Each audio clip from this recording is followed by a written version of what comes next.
Thank you very much. One more time, I say welcome to live broadcast from New York City under the auspices of our mother station, Radio Biafra, London.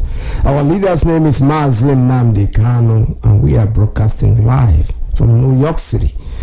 Yesterday, I told you about the broadcast that he did on Sunday, which I promised I was going to repeat for today and then tomorrow.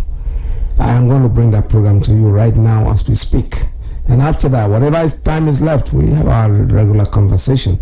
I want you to not to forget this broadcast because it has too much of information in there. Even though I'm not starting it from the top, but at least I have pushed it up a little bit so that I will give you time to have a conversation when you're going to talk. But so let's listen to our leader's last broadcast. Stay tuned. Instead, we all perish. You are calling me the instigator of insecurity. Let me tell my Yoruba journalists one thing they don't understand. If we had behaved like you people, by today we will have Biafrans in Amazonia as IDPs. If we had allowed the Fulani to come into us playing this one Nigerian card, our land and our forests would have been taken over by the Fulani the same way they have now taken over swathes of Yoruba land. Are you following? In your land, the Fulani people are massacring you.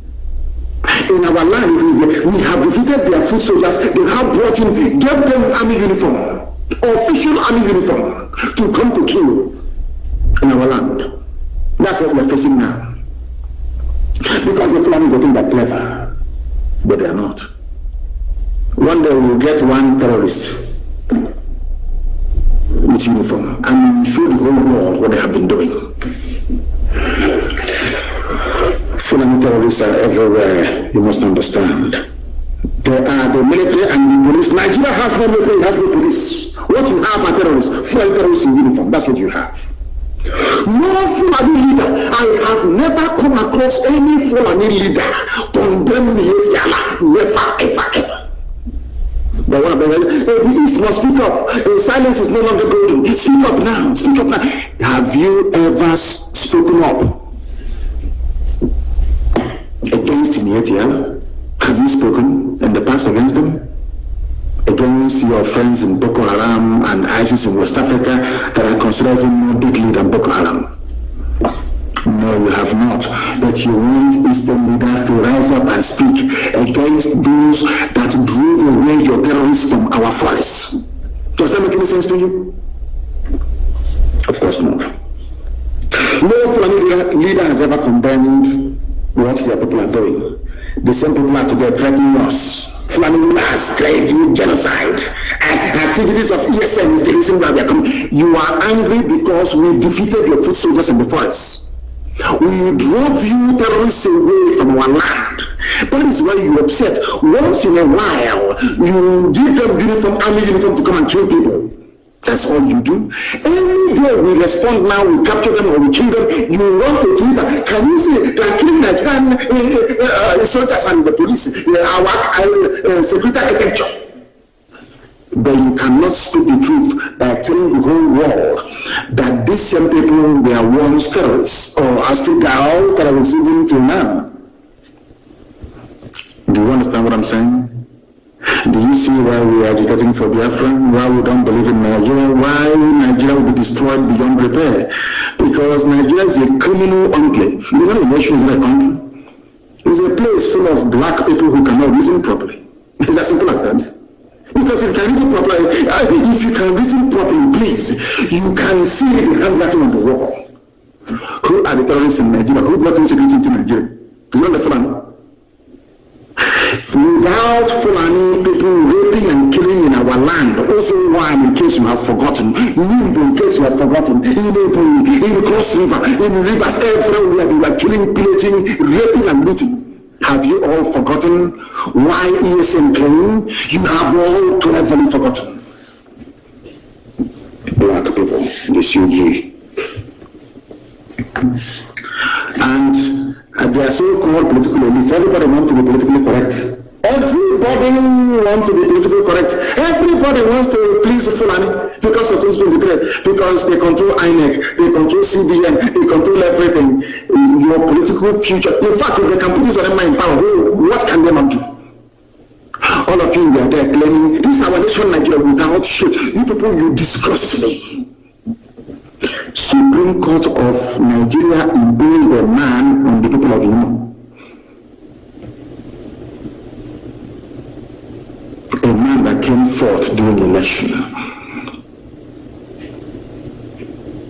He was imposed, and they asked Supreme Court of Nigeria, where did you get all this number of voters, given the fact that INEC register doesn't tally with the figures you're pronouncing?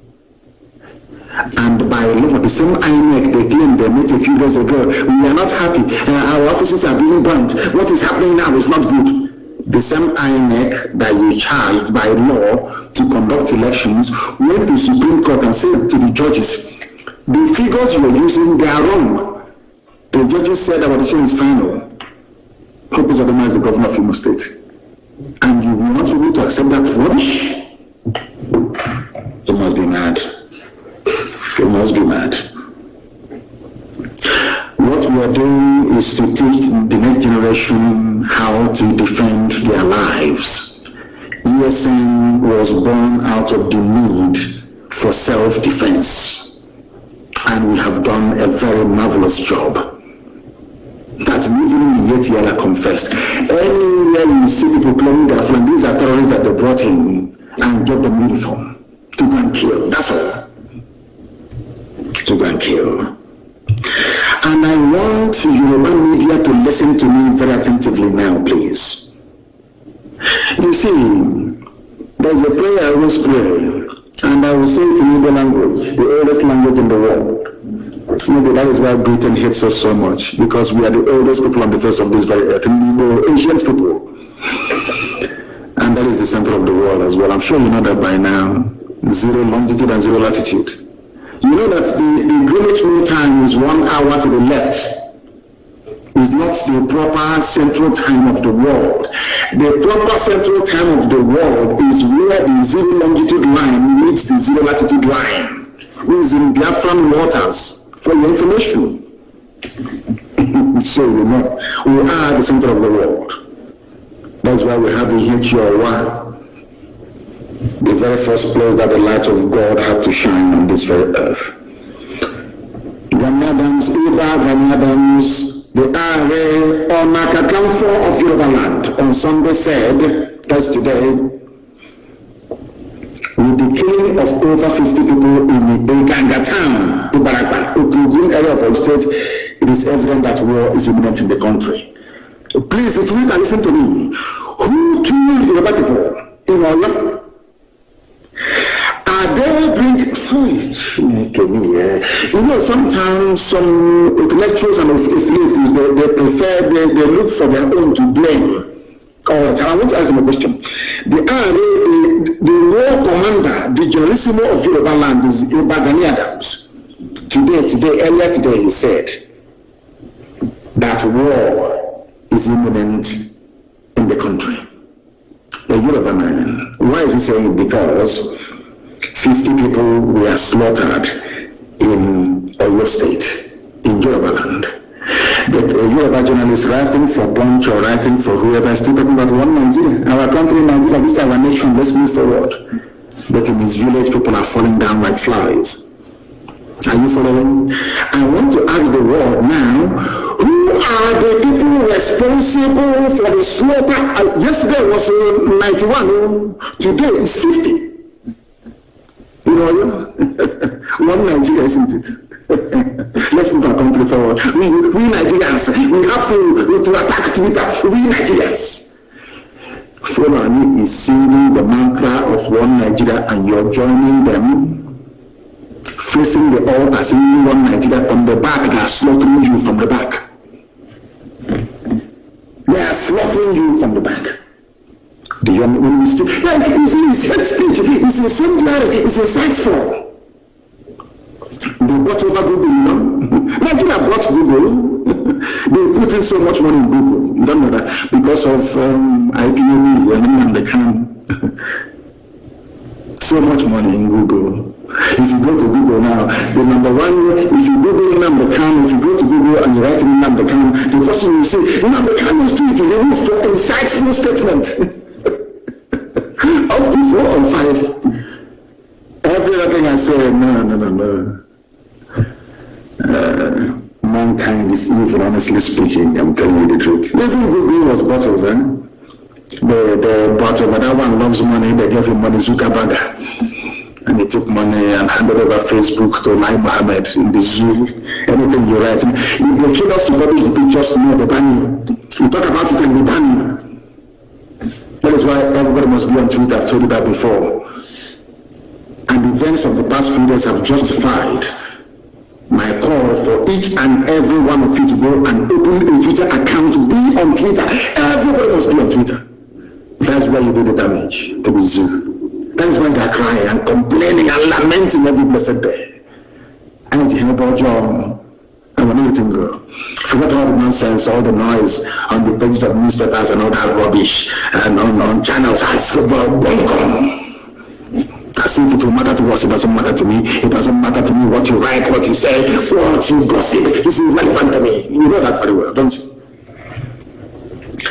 Gani Adams said he condemned the gruesome murder of innocent residents of the town and warned Fulani headsmen and bandits to stay away from the southwest or be ready to face stiff resistance. Tomorrow now, when maybe APC, when they now get together to resist the Fulani, you claim that APC is looking for war. But Fulanis are there now slaughtering them, isn't it? All of you are hypocrites. The killings happened in the early hours of Sunday and brought the entire Igaga town and its environs to its knees, with over 50 people dead, cars burnt, and over 20 houses burnt. That's their signature. Burning of houses. Do you people know who actually brought in burning of houses into the, should I say, the thinking or mindset of Nigerians? Do you know who brought it in? It's the army, Nigerian army. They are the ones. They go to your house, they kill you if you escape. They burn your house down. The same barrister Jofo, they attacked his house again last year to kill him. They came, was it not last year, and burnt his house. Do you know that Nigeria army went to Fela's house in those days? People talk about unknown gunmen, unknown goat, unknown cow, unknown pig. Who started the phenomenon of unknown? Nigerian government under Obasanjo. They sent soldiers to go and kill Fela and his mom. They went to Fela's house after causing the death of the mother, of course. They burnt the place down. Nigerian army. They asked them, who did it? They said, unknown soldiers. All of you have forgotten. These your black people that don't read. You don't even know history. They asked Obasanjo, who were the people responsible for invading Fela's home? Fela and Nicola Bokuti, his home. They said it's unknown soldiers. Oh, dear me. Nigeria. You see Obasanjo tomorrow, this insecurity is getting out of hand. Or Obasanjo, did you know certain security? By sending soldiers to go to Fela's house. What crime did Fela commit? He was singing and expressing his natural, his God-given right to speak his mind. Obasanjo, you today talking about insecurity and we need the bitterness in the land. Why did you send soldiers to go and kill Fela and the mom? When they failed, they burnt the place down. Nigerian army, yes. It was Nigerian army that started this very the concept of burning down people's houses. Nigerian army, yes. Nigerian army, yes. The army of Nigeria. Our boys, as some of you will foolishly claim now and again. They killed Yoruba people 50 yesterday. The same way they went to Benue State and killed Igbo people the other day. When we go there now to confront them, people are like, hey, ESN is here. They are destabilizing the polity. Talking rubbish. Once that when Fulani people are killing people, all of you are quiet. When the people rise up to retaliate, you start talking rubbish. All of you. You start writing the Twitter. Mazi Mohammed was upset because he wrote to Twitter on 4 occasions for Twitter to ban my account. And Twitter said no. You don't know that? 4 times they wrote Ministry of Information and Culture, signed by Mazi Mohammed to Twitter, ban Nnamdi Kanu. Twitter said no on 4 occasions. But they called Facebook, you know, Facebook, they have Nigerians working for them, bribery and corruption, give them money. Anything you see that is Biafra, pull it down. And the idiot doing work for Facebook, pulling all Biafran posts down in his village in Ibaraka, they have killed 50 people. I can see that going on. I can see that hand with which you have used to write that poisonous epistle on the pages of Punch newspaper. You will put it inside your mouth and you become contaminated. Ibaraka is an example. Yoruba land is under siege by the Fulani. And you're writing about the East. And I know that Gani Adams will do the obvious. They even destroyed the palace of the Oba of Asigagam, of Jagaland, Oba Adelusi Olaoye. His house was not spared. And the monarch has been whisked away by the bandits. They even took a Yoruba traditional ruler, an Oba in Yoruba land, Fulani. Your friends, Your friends in one Nigeria, keeping Nigeria one, moving ahead, yes? They took your Oba. Fulani bandits took your Oba. In the east, you have their soldiers disgracing our traditional rulers, as they did in the coastal region. They know what they're doing. Can they do that into an area in the north? Can they try it? First says no. Because all of you people who tolerate Fulani Janjaweedism under the guise of one Nigeria, they are flying your flag, green, white, green in front of you, but inside they're destroying you. But you don't know. Very, very sad indeed. It's very difficult to sound presidential or to sound statesman-like when you are discussing Nigeria because the whole place is disgusting. Nigeria is disgusting. So they never spoke the language that they're. Why don't you now come out and say the killing in Oyo State is bad? We're going to treat them in a language they understand. Why not? It's only in the East. And Yoruba journalists, they support this junk coming from these people. That is the reason why they come to your land and they massacre people. Because you support evil. Tinubu has to be president. People are jokers. That Biafrans are not in IDP camps today or refugee camps is because of the immense work that the ESN is doing. And for record purposes, please, ESN is in the bushes and forests of Biafra land. We are not out on the street. All of you are trying your best to link ESN with unknown gunmen. You're wasting your time.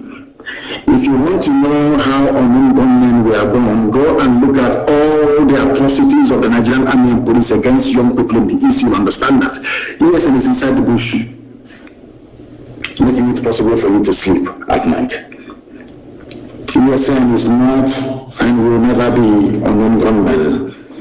And without myself excusing the activities of these angry youths that have had their relatives murdered by the Nigerian state, it is the same Nigerian police and army that are complaining today that brought this brutality and lawlessness. And I'll ask them again, what did those people do to you? Onisha, Emene in Enugu, have you all forgotten? Mbama River in Bayelsa.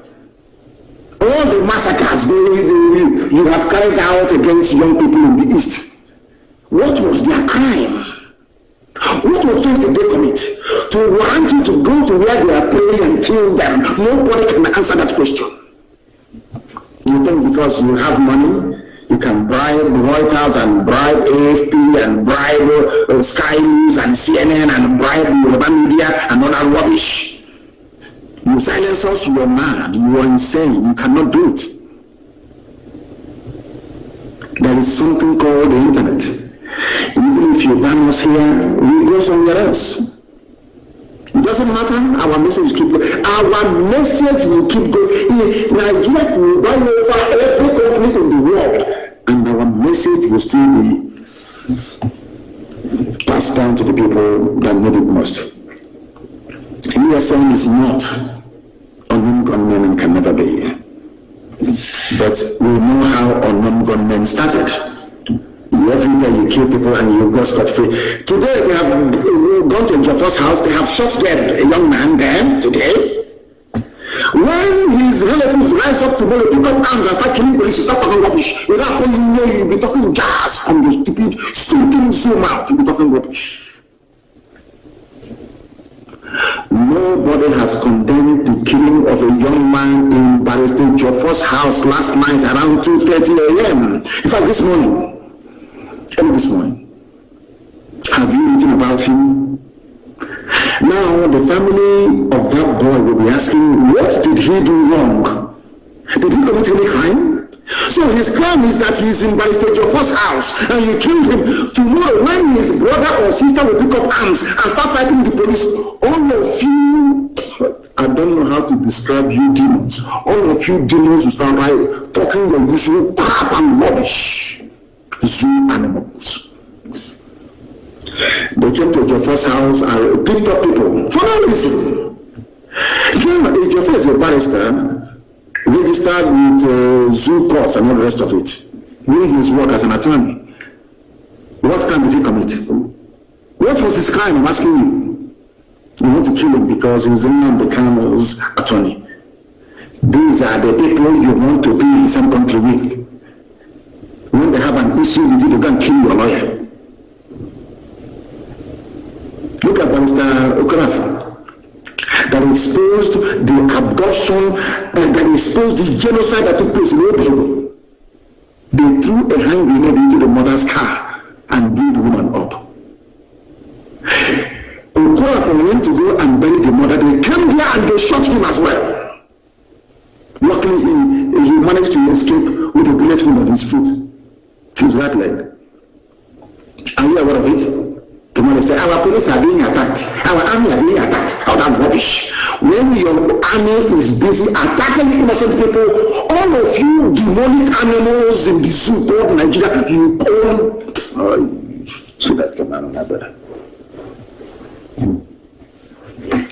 And next time you see Obasanjo, please ask him, who brought unknown military killings in Nigeria? He will tell me who did. Unknown soldiers going to Fela's house. Who come to Fela's house? Is it Karakuta Republic or whatever it's called? Unknown soldiers. Under Obasanjo.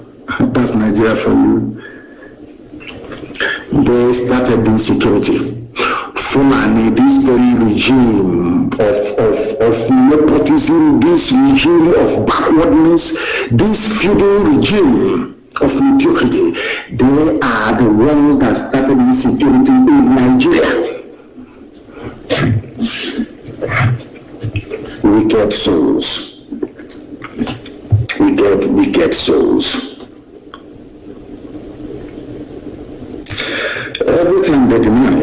Let me tell you something about, Ahmed Gulag that was killed. Anyway, I'm not going to go into it because there was a man in the vehicle. He is an Ogoni man. An Ogoni man was with Ahmed Gulag in his vehicle. They don't do research, but we do. The Ahmed Gulag, the reason why they're killing everybody in the East. He was with another man riding in the vehicle. Where is that man? And I want him to speak publicly and tell the whole world what he told the police about the identity of the killers of Ahmed Gulag. There was a man riding, I don't want to mention your name, If you don't make a public statement within 2 days, I will mention your name. This man witnessed the assassination of Ahmed Gulag firsthand. And the man said to the police, he told the IG of police, the assassins were not Igbo.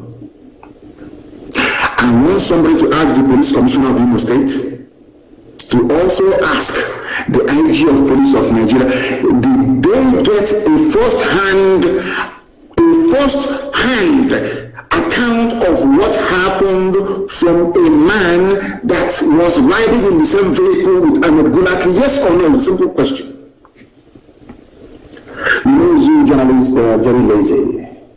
I want them to go and ask the IG of police, was there any man riding in the same vehicle as Ahmed Gulag when he was killed? Did that man give you a statement? And what did his statement say? I am telling the world today that the man told the IG of police that those that killed Ahmed Gulag are not Igbo people. True or false? But all of you are busy writing rubbish. Daily Post, all these idiots writing junk. You think you want to stifle Biafra, you think you want to delay the coming of Biafra, you think you can stop Biafra from coming, but you're wasting your time. The more you write rubbish, the more your village is being taken over by Fulani people. Hausa people, not only used because Hausa Fulani, we Hausa Fulani, but Fulani, they went to the state and slaughtered Hausa people. They are doing Hausa Fulani as brothers. We Hausa Fulani, but in Kebbi State, Hausa people were murdered by Fulani. You people don't learn anything. As I said, there is something wrong with the brain of black people, especially those of you from Nigeria. There is something definitely wrong with your brain. I'm telling you the truth. You are not normal. You can never be. With the way you reason. I don't want to mention names, but that man, you must come forward to tell the world what is going on and to tell you how clever the Fulani think they are. You know, Britain helped them to suppress Biafra by denying the Jew access to world media then. They are secessionists. You know, they are very clever people, no? They are very clever, I'm telling you the truth. There are people in California, in America, called Cal Exit. They want California to break away from the USA. They are not being called secessionists. They block Quebecois in French Canada. Nobody's calling them secessionists because they are white. But a white man came to my land and formed a country for me without my consent. And I'm saying to the Igbo man, this thing you formed here is not with my consent, I want to leave it. He's saying I'm a secessionist, I should be killed. He is a secessionist, kill him. The thing said I should be killed because I challenged him and I said, this thing you created here is not a country for me. I can't go to Europe to create a country for you, white man. Why must you come to Africa to create a country for me? And give me a very useless name, Nigeria. It doesn't make any sense. In fact, it's a racial slur word. He's telling me, yes, you are a secessionist. But Scotland wants to be free from England, and very soon Wales will join. And why is it that Scottish people are not called secessionists and the armies of Britain there slaughtering Scottish people? Why not? And then I realized that I want. That's the way it is. No wonder people put on bleaching cream. Sometimes when you look at black people, you know the reason it's a bit strange. You can buy one unco cream and add bleach to it and be rubbing it on your body to be white. Because I don't blame them, to be honest with you. I just don't blame them. The reason is quite astonishing.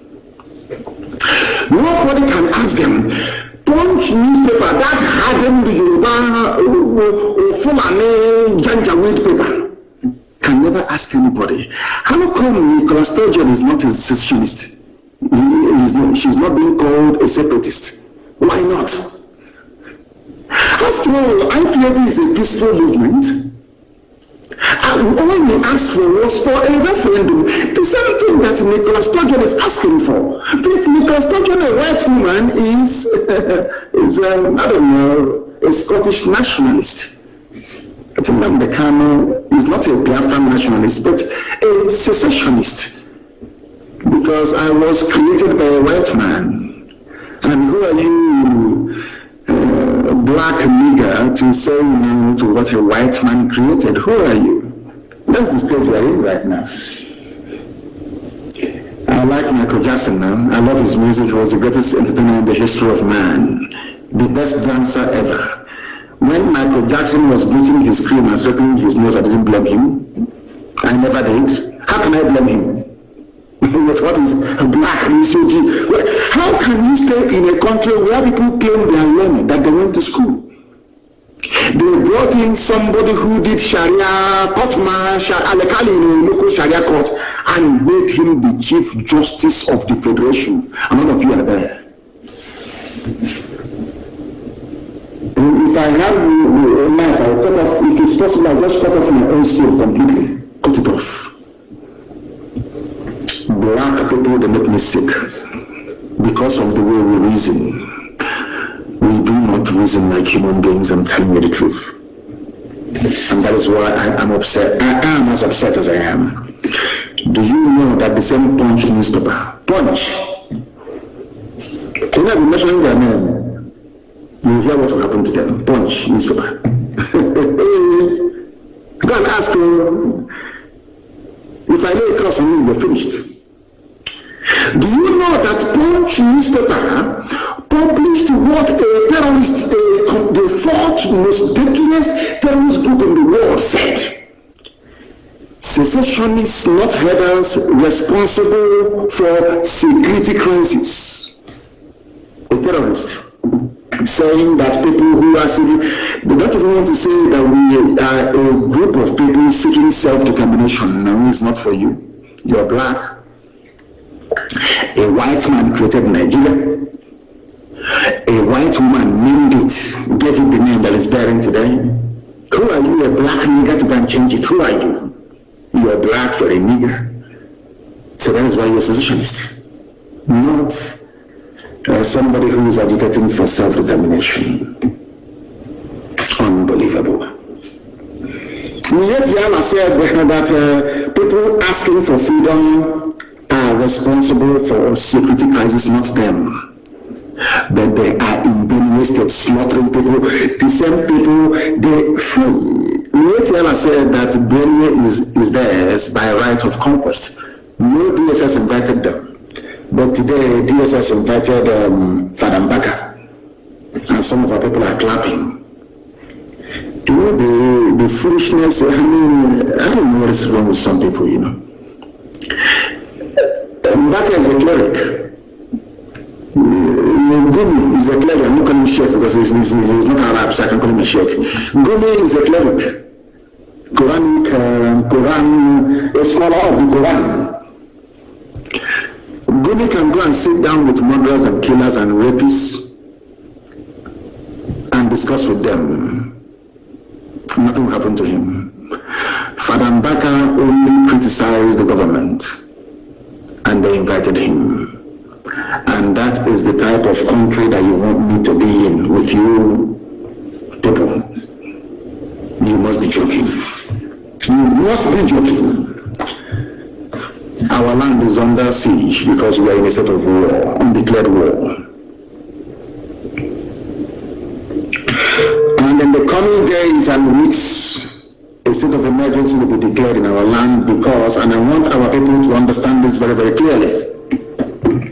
I want them to understand this very, very clearly, that a meeting is being held, or will be held in Owerri or in Enugu in the next few days, on Tuesday. I think they said that their defense minister is coming to address them with some governors and some politicians from the east. Is coming to address them. Very, very sad indeed. And under this very climate, they have declared a state of emergency already. because they're killing people. They went to your first house last night, they are killing people. And it is very, very sad indeed, extremely sad that they are killing people in our land. And the so-called powers that be, those they claim, we are leaders, are encouraging them to keep killing. Look at the words of old George Obiozo. Oh, my goodness. Some people are not even fit to be fathers, talkers of being elders. I'm telling you the truth. Very, very shameful. Very, very shameful indeed. Very, very shameful. I have a very important announcement to make this evening. And if you like, you listen. If you like, don't listen. That is your business. But I must make the announcement anyway. And it is for our young men and women across Biafra land, because right now we are in a state of war in Biafra land. This evening we heard that a Hercules C-130 Air Force plane landed at Sambako International Airport, and they brought in more murderers and killers, more terrorists from the Sahel to come into our land to kill us wearing police and army uniform. Any policeman you see on the streets, any soldier you see on the street is a terrorist. And you must approach them the way you would approach any terrorist group in the world. The Nigerian Army and Nigerian Police in the East, they are essentially a terrorist organization, only that they are wearing official state-sanctioned uniform. Now listen to me carefully. If you are in NNAMDI'S state especially, I am advising every young man, woman, boy or girl to leave NNAMDI'S state or to go into the bush. I'm warning you, I warned you during NSAS regarding Obi, but some of you didn't listen, and today you are in the grave. I'm warning people in Anambra, in the coming days, within the next 48 hours, very heavy rain is going to fall across the entire East.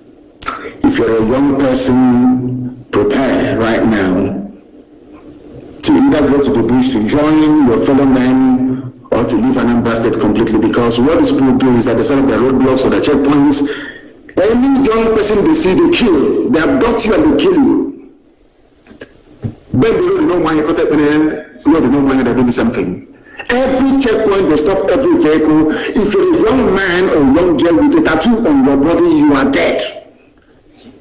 And your organs will be hacked off and sold to the British and to Indians. You'll be dead. If you have a tattoo right now on your body anywhere in the East, you might as well start wearing a suit or dressing up like a priest. Because if they see a tattoo on your body, they will kill you. That's what they've been doing.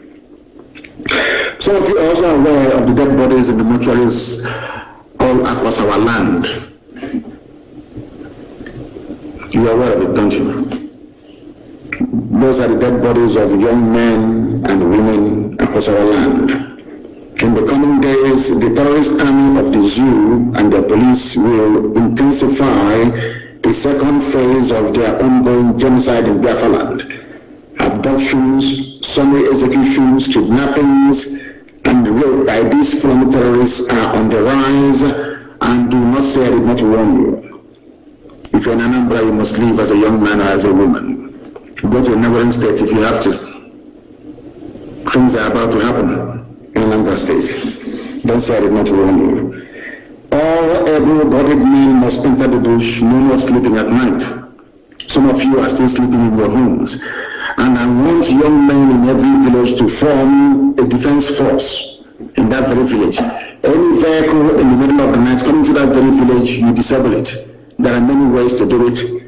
And I will tell you that not live here on air, to be communicated off air. That is what we must do, because our land is under siege and we must defend it. And with that, we have come to the end of our presentation this very day, and I thank you all for listening. And for those of you, the Twitter staff that are listening to us this evening, I want to tell you something that maybe the whole world knows, but Garba Shehu will not confess to knowing about, is this. You may call Biafra a secessionist, whatever you like, from now till the kingdom come. It doesn't make any difference to us. Because to us, Biafra is not just a nation, it's not a country, it's not a home. It is our religion. The same way people die for Christianity, people die for Islam, is how we are dying for Biafra. Biafra is our religion. The sooner our enemies understand this, the better for everybody. We cannot give up. Biafra is our religion. Here on Radio Biafra is where we worship. Because is our God. Thank you all for listening this very evening. Until next time, from me, from here, it is good evening. God don't reject Nigeria, my brother. It's not only you talk and not only you know. We know that there's something called Nigeria. It's over.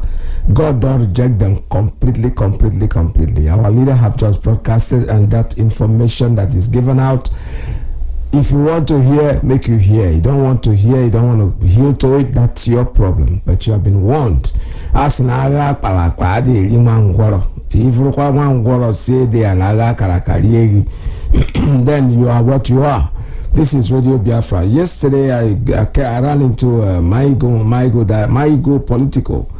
And what he was talking, what he stood about actually is something that I need us to listen to before we open up our line for conversation this morning. We still have a little more time. I'm not going to run Michael to the end actually, so that we'll be able to talk a little bit this morning. But let's listen to him. But because what he's talking about has to do with what is happening right now. He spoke about a Moteko that was created. Now all they are doing is look at cell phones and see who is Yahoo. Instead of going to the bush to pursue this people, they are killing their fathers, they are killing their brothers. They come in at night to slaughter people, 91 the other day and yesterday 50. And who knows how many more that will be going down. They have to go into the bush and pursue these people. Get these people out of their bushes, please. Let's listen to Michael. So terrorists in Badagry, they denied it, but we have it on camera. While everyone in Ekiti yesterday came out and defied all the threats of policemen, military that Boko Haram army brought.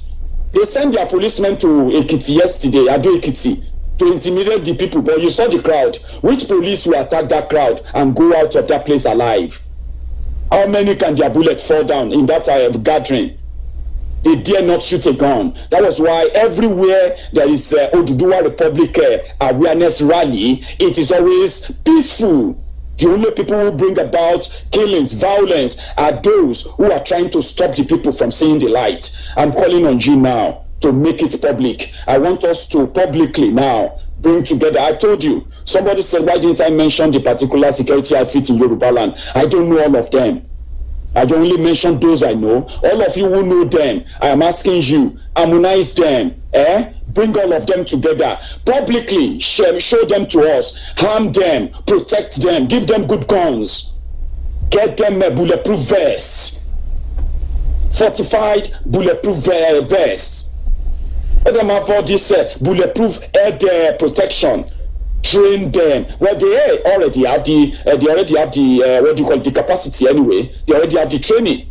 Protect them, provide them with kits. Publicly show them. And let us be bold about it. If they now want to bring the army for us trying to protect ourselves, to prevent this kind of killings, the whole world will see it. What they did in Ogongo is going to happen again. Your state governor is appealing to the people to be calm. He's just saying that. That's all he can say. Even the Amotekun, he himself, celebrated with all of us that then we celebrated with him. That thank God, Amotekun is here. The Amotekun is now like a paper tiger. Amotekun is now checking your phone if you are a Yahoo boy or not. Are you following? Or if you are a cultist or not. That's what they are doing now. Amotekun, they are meant to be in our forest. They are supposed to be our forest rangers. The purpose of setting up Amotekun is to provide security for our own, our farms, our communities. These terrorists are kidnapping people on the motorway. That is the job of the Amotekun, to stop all of that. Not to go about and start attacking community, engaging in gun battle with cultists, and then leave the terrorists right there in the bush, arresting and massacring our people who cannot defend themselves. But Sheyi Makinde said we should stay calm. Sheyi Makinde, you still have the goodwill of the people, let me tell you. No matter how much you try to disagree with some of your position, we know your incapability. Are you following? We know. But stop pretending about it. If you stand up now, the people will stand with you. And that is why we should, that emergency national Yoruba, Yoruba security summit, an emergency Yoruba security summit must be convened right now. And Oyo State, which has been the cradle of Yoruba politics for so long, should host it. A very big one. And please make a statement and don't come back with your one Nigeria bullshit or your one Nigeria nonsense. We will resist that. Oloye Sunday Igboho, Iba Gani Adams, and every other person who has been involved in coordinating the cluster security system in Yoruba land, activate them now and let us raise money to harm them. Defend yourself. It's not a call for war.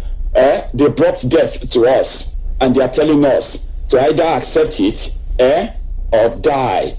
I have many people who want to call in. Of course I do. And I'm going to open the line for you to call in too, okay? I told you that last night, and that's exactly what I'm going to do. But I want to quickly add something. It's from this guy. You see, those who are attacking our people in Yoruba land, they are not just Fulani terrorists. Many of them are repentant Boko Haram terrorists who are currently walking about with the ID card of Nigerian Army, Nigeria Police. When you catch any of these terrorists in the forest, you will see them with the ID card as police officer, ID card as military officers, even though they are not. These are repentant terrorists that they have now positioned in southern Nigeria to commit just one thing: the arson, the killings, the genocide, and all these things that you are witnessing today. What happened in Igogo is going to happen again, except we stop them. Openly display them now, please. To Nigerian military. But here you have a terrorists. People who have seen Nigerian military to be their number one enemies. People who have come out headlong to confront Nigerian military, killing them and other innocent people. They will just go and say they have surrendered, and then the next thing, Nigeria will still spend the taxpayers' money instead of prosecuting them according to the act of terrorism and probably hang them to death. Take them off the face of this country because they are terrorizing the people of Nigeria. Nigerian government will go aside the huge sum of money is spending on security because of this Boko Haram, will go and again spend more money rehabilitating them, and the worst of it, engage them into Nigerian military. If you are not seeing the danger I'm seeing, if our leaders, those side leaders I call them, from ethnic nationality, are not seeing the danger that will befall us in the near future, I am putting it to them. Some of us have sacrificed our life to say and put on the table nothing but the truth and to help the near future. I see myself as a leader in near future, and I will not be leading a country that will be in total chaos.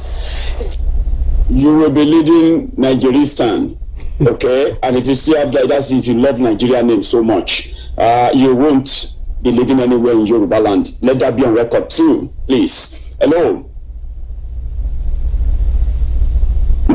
Hello, can you hear me? Yes, I can hear. All right, I think thank you. So that is so. Maybe you can put pressure on the government. Let me take it from there. Let's go into our normal regular conversation. He has said what he has said, and it's exactly what our leader has been saying, that he's trying to echo it back, and we know that my goal is quite good in what his own believing. I follow him. I listen to most of his broadcasts long before now, and people are wondering what's going on. Amotekun that he spoke about, that's where I want to, that's what it brought my attention to it. Our leader have always told us that Eastern security network don't belong to the city, to the street. No, they are in the bush. But these people will go one day, gather some young people, kill them, force them to confess that they are Eastern security network. There was one that I listened to. I don't even want to talk about it because it's annoying. People keep sending me these things, and I tell them, don't worry yourself bothering to send me all this stuff, because there are people who are seeking and there are people who are found. There are two different things. You can send it to people who are seeking, but for those of us who have found already what we want and we're following it diligently, there's no point wasting your time and your energy to send us all this crap, because they don't make any sense. The line is open for you. You can make your calls while we still talk. It's 646-920-4541, 845-344-7984, and then we have a +1 929-406-9953. That's the principal officers, and the ladies, if a female, can use that line, and the principal officers. So we are still here taking calls. Call us anytime you're ready. Just give us a call. Yes, Mazi. Good morning, Mazi. Thanks. Welcome to the program. Yeah. Yes, thank you. My name is my man Ugo Onyejiaka. I am the national PRO of IPOB here, United States of America. I reside here in Washington, D.C., but I'm from Amibu. Mazi, I thank you for the good job that you do, and I thank God Almighty for Mazi Nnamdi Kanu. Mazi, it gladdened my heart that all our plans are going as wanted. The only thing that I am asking the Biafrans, the youth, is please be safe so that you will see Biafra. Because every day, Biafra is coming so close. Biafra is coming so close. I was listening to the Northern Elders Forum, their statement of let Biafra go. Then the other day, I saw the women of the North, then they said let Biafra go. I don't know if they mean it or if they don't mean it, but it is not in their hand and it's not in their statement. We know that we are going, and I thank God that Oduduwa people are going too.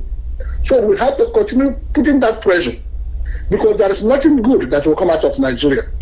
I have told the youth that the only cloud, the darkness they have in Nigeria, everything that is abomination, they are not getting job.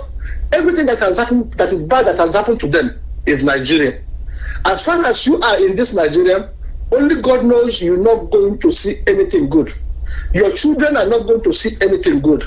The only solution is destroy Nigeria, and so that you can build up a nation that you can survive in. So I am calling you, you are the youth. Your destiny has been stolen. There is nothing that you can show for your life. You have finished university and everything that you've done in your life, there is nothing to show. So would you like to live this type of life in Nigeria? What is the hope that you have in Nigeria? Are you thinking that things from nowhere is going to change? Just imagine from now to 10 years coming, if you are still in Nigeria, what life do you think that you're going to get in Nigeria? How old are you now? Have you been married? No. What job do you have in Nigeria? Even you strive to see if you can get anything, but nothing that you can get. You finish university, you are riding keke napep, and that is what you are riding. You finish university, you go and buy and sell, and then selling on the streets. That is what you do. You finish university and nothing to show for it. You've not gotten married, nothing. So what hope do you have in Nigeria? And who are the people that are ruling in Nigeria? Let me tell you, this Nigeria, the way it is, it was packaged during the war and after the war. The people who are taking everything from Nigeria are nothing but the Britain.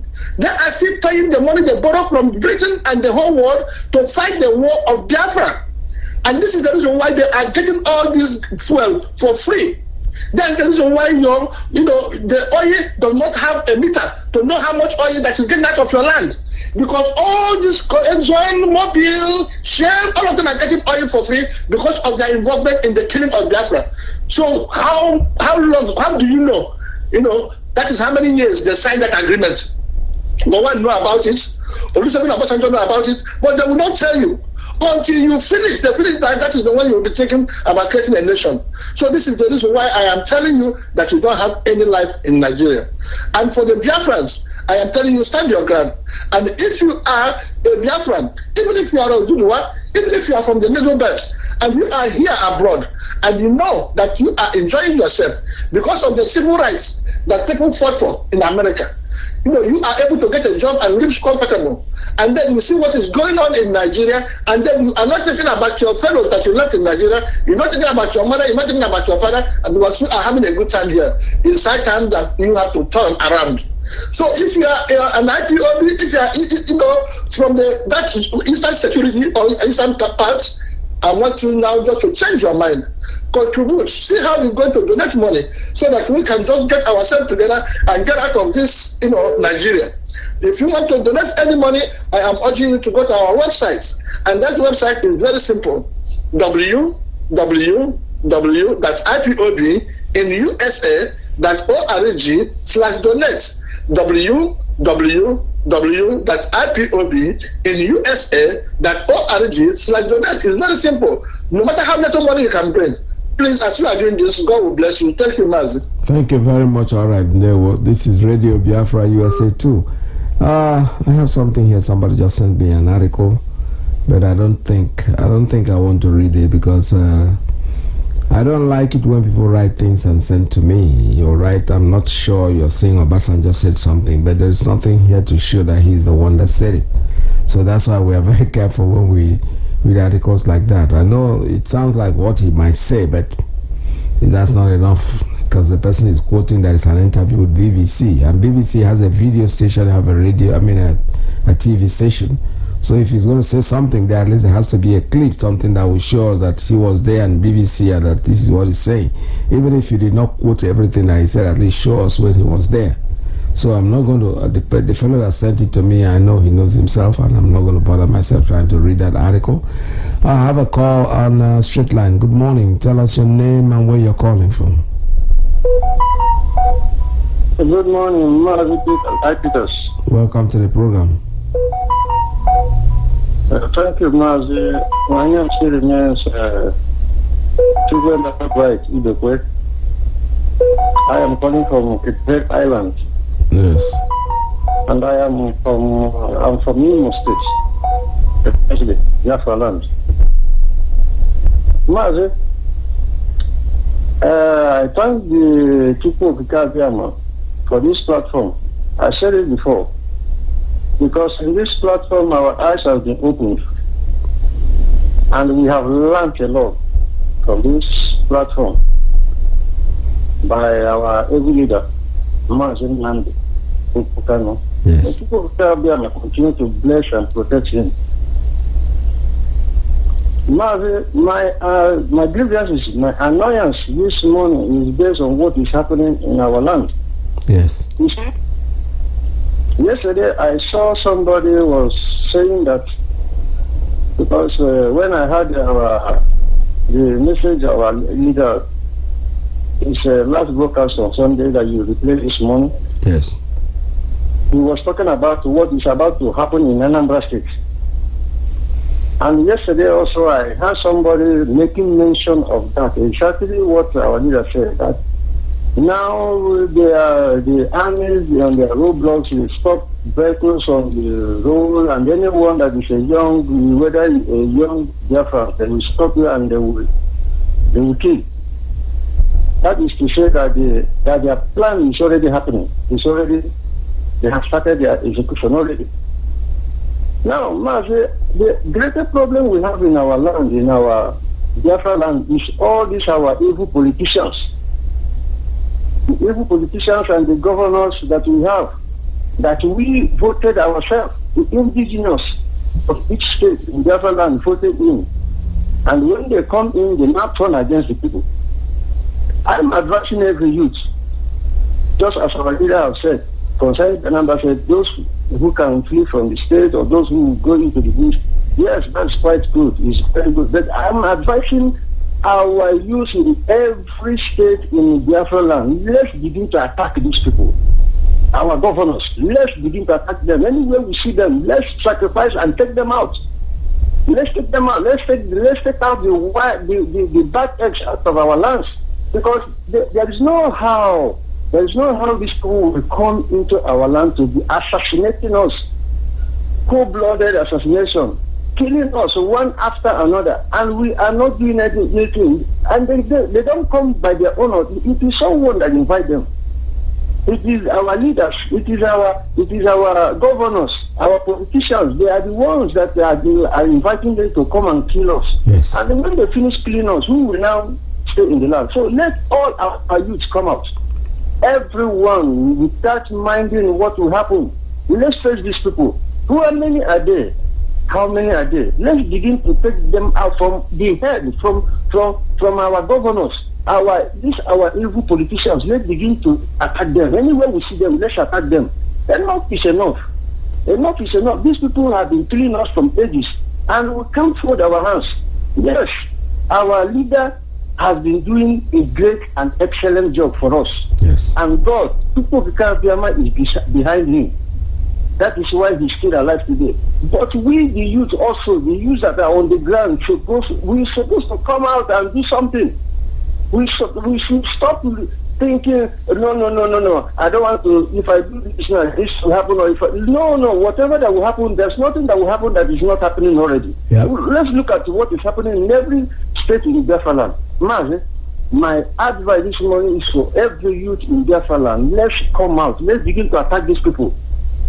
Let's begin to attack these people. Look at the Yoruba people that we have in this agitation before them. Look at the way they are going. Whenever you see them, you will see their heads of state, their politicians helping them, protecting them. But that is different in our own case. Our own case, you will see, you see only in the Biafra land you have shoot aside order. Anyone that talks, shoot him. Nothing will happen. Nothing will happen. Because of what? It's because of our governors and evil politicians. Mazi, I don't want to take much time, but my annoyance this morning is based on what is happening now. How can our youth they are wiping our youth gradually, wiping the numbers we have is the ones we see or the ones we have. What about the ones we are not seeing? Mazi, this morning my heart is boiling. My heart is boiling. If our leader can give us order, let everybody, let us go home and finish this thing once and for all. Because this thing is getting out of hand for them, Mazi. Yeah. Thank you. It's getting out of hand. Yeah. Mazi, may Tupu continue to bless you for this platform. You are doing a great work. Tupu will continue to bless you and your family and our able leader. Wherever he is, the protection of Tupu will continue to be upon him. And our Biafra is at the corner. We are getting there. And nothing will take us out of it. Yes. In Tupu my prayer. He say, thank you so much. This is Radio Biafra USA too. We're still taking calls. Yeah, like you rightly said, our people, our youths should get up. They should get up. And that's why, sometimes I ask this question. I don't know. When I was their age, to be honest with you, this kind of thing. But something, we're getting there. No matter what, we have done our best. We're doing our best. We're still doing. We know how many people have been killed in this thing, and we're still standing. When they talk about the way Yorubas are doing, of course they are doing very well. They are doing well. I don't say they are not doing well, but you see, it's like they have taken the first step. The step that they've taken are the steps that we have taken many years ago, because the killing started from the beginning, but now at least our leaders have assured us that we can see it ourselves, that these Fulani herdsmen are no longer in our bushes. They have been driven away. Now they've transformed them to using the real police, but those people in police uniform, they are not policemen per se. They are terrorists that have been clothed to continue with their genocide. But I'm happy that the world is paying attention. We can see what is happening with Twitter. I think they said they're going to lift the ban on Twitter or whatever. And that brings me to the talk of Twitter, to the importance of Twitter, because our leader had stressed it from the beginning, that if you don't have a Twitter account, go open one. Even if you have one, open two. It doesn't matter how many there are. Because this is the way you can spread your news very quickly. That is what is embarrassing Lai Mohammed and so on. Whoever they are, they are portraying to be Buhari, we know it's not Buhari. That's obvious. And Twitter, they also know that that man is not Buhari, because the statement that they made, we don't even know you, and we don't know who you are ruling. And who is your country? And people are taking offense. Some are saying, how can they insult us like that? Our president, your president. That is not even the man you elected to be your president. But no matter what happens, He is the one that is there now. And he is there, but you know something? As long as he sits down there, your country will be drilling backwards and backwards and backwards until you all disappear. No doubt about this. Is Radio Biafra. Call us, the line is still open, but I think I need a very short break and I'll be right back with you. Stay tuned, don't go away. Oh, nada, land of the righteous, John Divine, my originality. Land of the rising sun, Biafra, land of the rising sun, Biafra, my home, my fatherland. Land of the rising sun, Biafra, my home, my fatherland.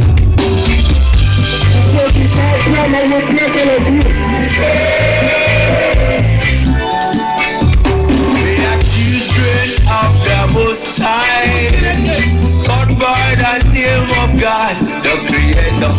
Wise men from the east, south and the middle, great Biafran people. We're taking it to idol worship and we lost the face of our God. And as we wallowed in idol worship, the British entered in, trading on the Niger, exploiting your people. Trading by barter, you give me palm oil and then swoop to them yesterday. Rotten civilization, rotten your religion, and to the God of Maker, and we embrace them. I never knew them got until their motel. With religious pretenders amongst our brethren, with denomination, tear us apart. Building churches, schools and hospitals. We never knew we had to pay this much to be your place forever. Oh, nada. So we fought so hard against them systems, fighting against them schisms. We fought so hard against them systems, fighting against them schisms. But our lives have gone poor. At the very spot we left our Maker. Now is the time to be restored. Great Biafra be restored. I want freedom for my people. Freedom for Biafra. Ayo, Biafra, land of the rising sun. Land of the rising sun. Biafra, my home, my father. The descendants of Abraham. Biafra, from Father Isaac, the rising. The descendants of Jacob. Biafra is a reality. My fatherland, my originality. Why are you people lying? Why don't you tell them they want an independent Biafra? Oh, they're fighting for their freedom. So everything we do to get them and we ask us to come. Not by our own might, nor power, nor will, but by the grace of the Most High. Back in 1914, amalgamation.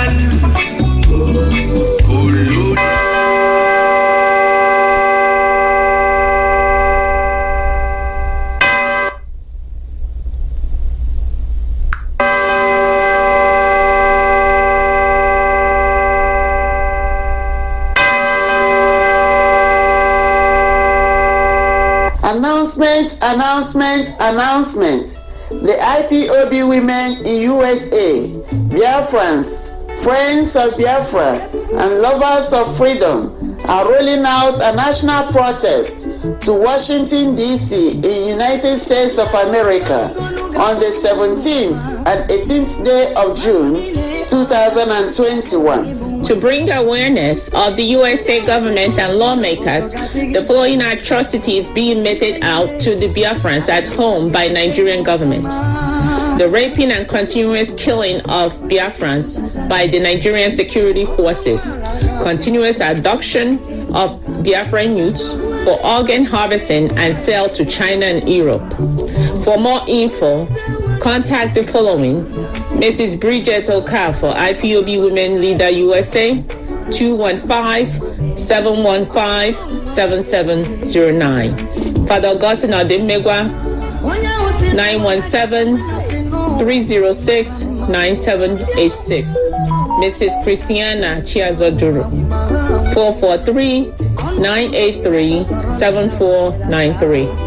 Mazi Maxwell Dede, 798-728-8326. Miss Beatrice Okezie, 347-517-7934. Father Ben Wanoneni, 215-954-7181. Madam Adan Nayanwu Degu, 713-385-2240. Mazi Ben Wankwo, 513-616-1412. The need to stop the overall genocide in Nigeria and the urgent need to grant referendum to the agitating ethnic groups in Nigeria, even if the outcome is possible disintegration of Nigeria. Wanda Rosemary Williams, 619-381-8579. Colonel John Obona, 443-413-5119. Mazi Joe Nduka, 904-716-7106. Lady Azuka Charles Wanko, 801-928-4629. Mazi Austin Wanko, Gallant Tech, 210-966-4393. Mazi Michael Mba, Original Edo, 832-687-5673. Ambassador Anthony Chima, Gallant Brother, 917-855-3503. All hail Biafra. Mazi Chikwado Ipama, 510-807-5440. Mazi Michael Abarakwe, aka New York AM, 646-236-5246. Mazi Oliver Obi, USA Eastern Regional Coordinator, 410-522-8810. Mazi Ndidi Anworom, USA Mountain Regional Coordinator, 313-587-3044. Mazi Ndubweze Ejasi, USA Central Regional Coordinator, 214-664-8119. Mazi Babachijoke Ndubisi, USA Pacific Regional Coordinator, 818-201-8884. Mazi I. Peters, IPOB Gallant Media Representative, +1-845-283-9665. Mazi Alozie, IPOB Gallant Media Representative, +1-484-767-0848. Mazi Simon Ewa, IPOB Gallant Media Representative, +1-358-451-884777. All hail Biafra.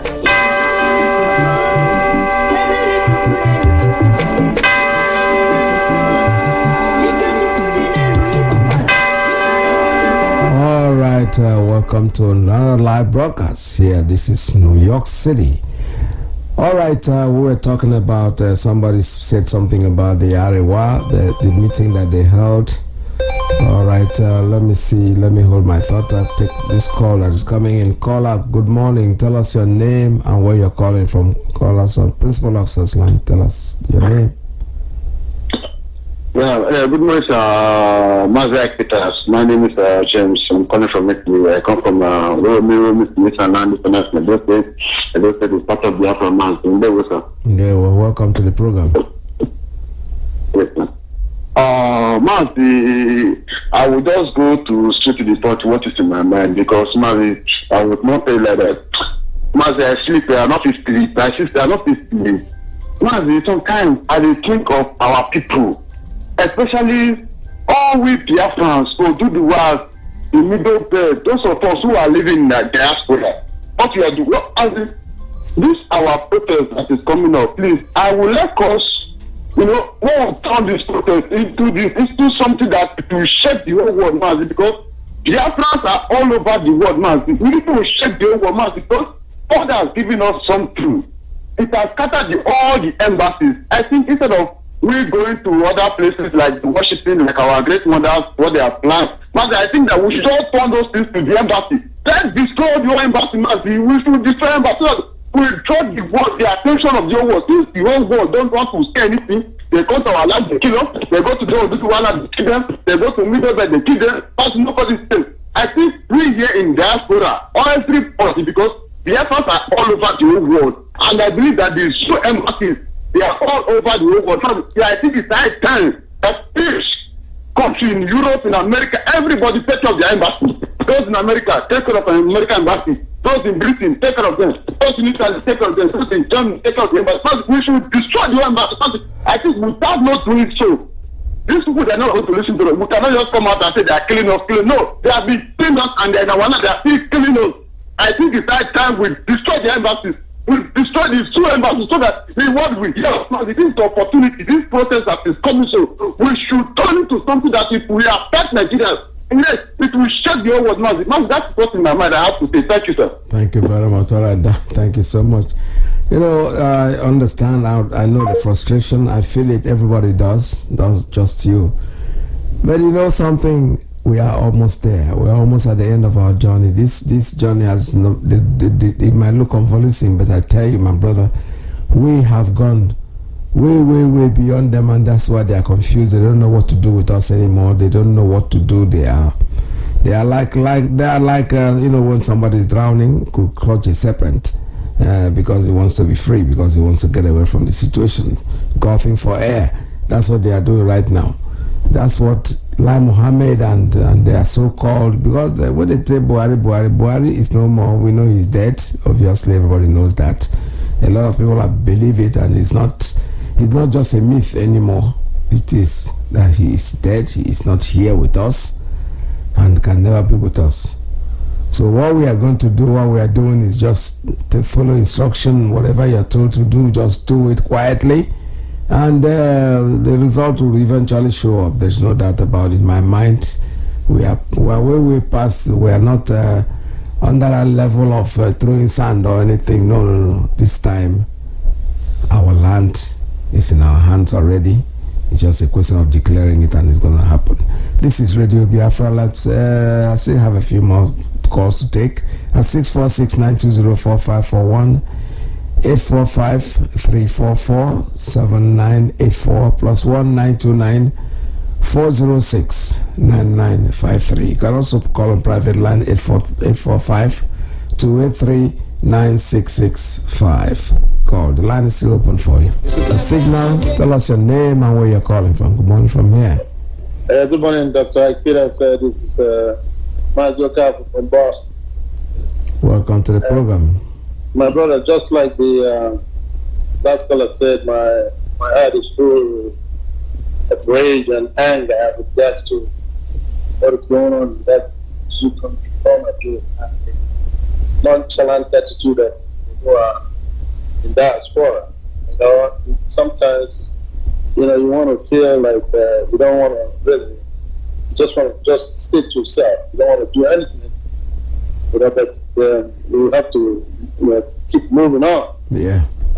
But actually, the attitude of our people here. I was telling one person yesterday How do you expect God to help people who do not want to help themselves?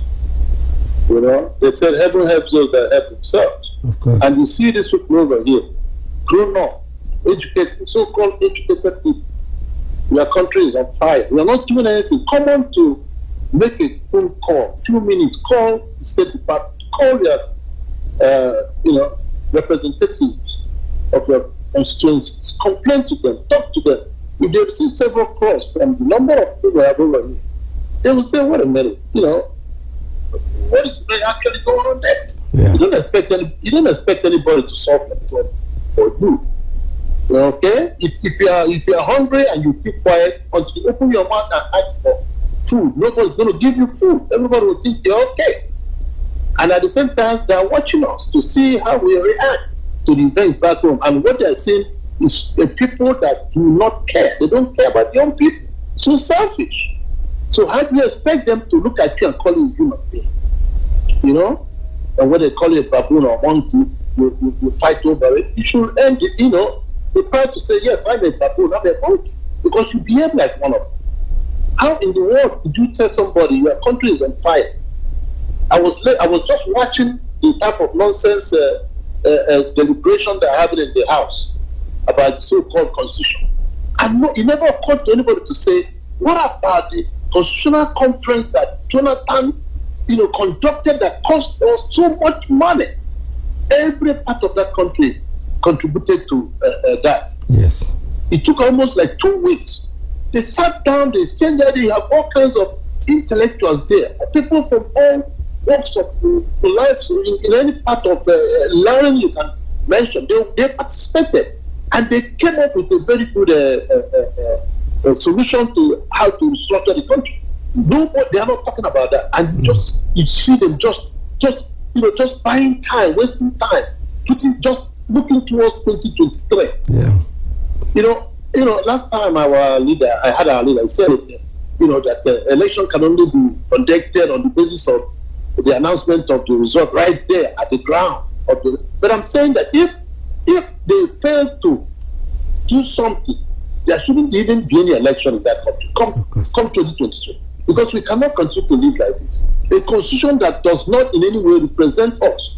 Some few idiots, not even intelligent people, sat down and just came up with some nonsense and said, this is your constitution. Everybody borrowed it. And this baboon Obasanjo was the first to work with that constitution. Yeah. He was there for 8 years, never made any effort to change it. Year after year after year, and then the useless elected officials there too continue with the same nonsense. Until there's an agitation before they start, do something about it. So my brother, sometimes what's happening there, you just feel like just forget about it, because these people, they don't look like people who really want to be liberated. I'm telling you the truth. Yeah, no. Look at Yoruba people that said it yesterday. Look at the way they do things. Look at how they galvanize. Look at the demonstration. Look at the whole free people. Look at their governors. Our own governors are interested in fighting military to kill our own people. Sometimes we wonder, what's wrong with the Southeast and South? What's wrong with this one?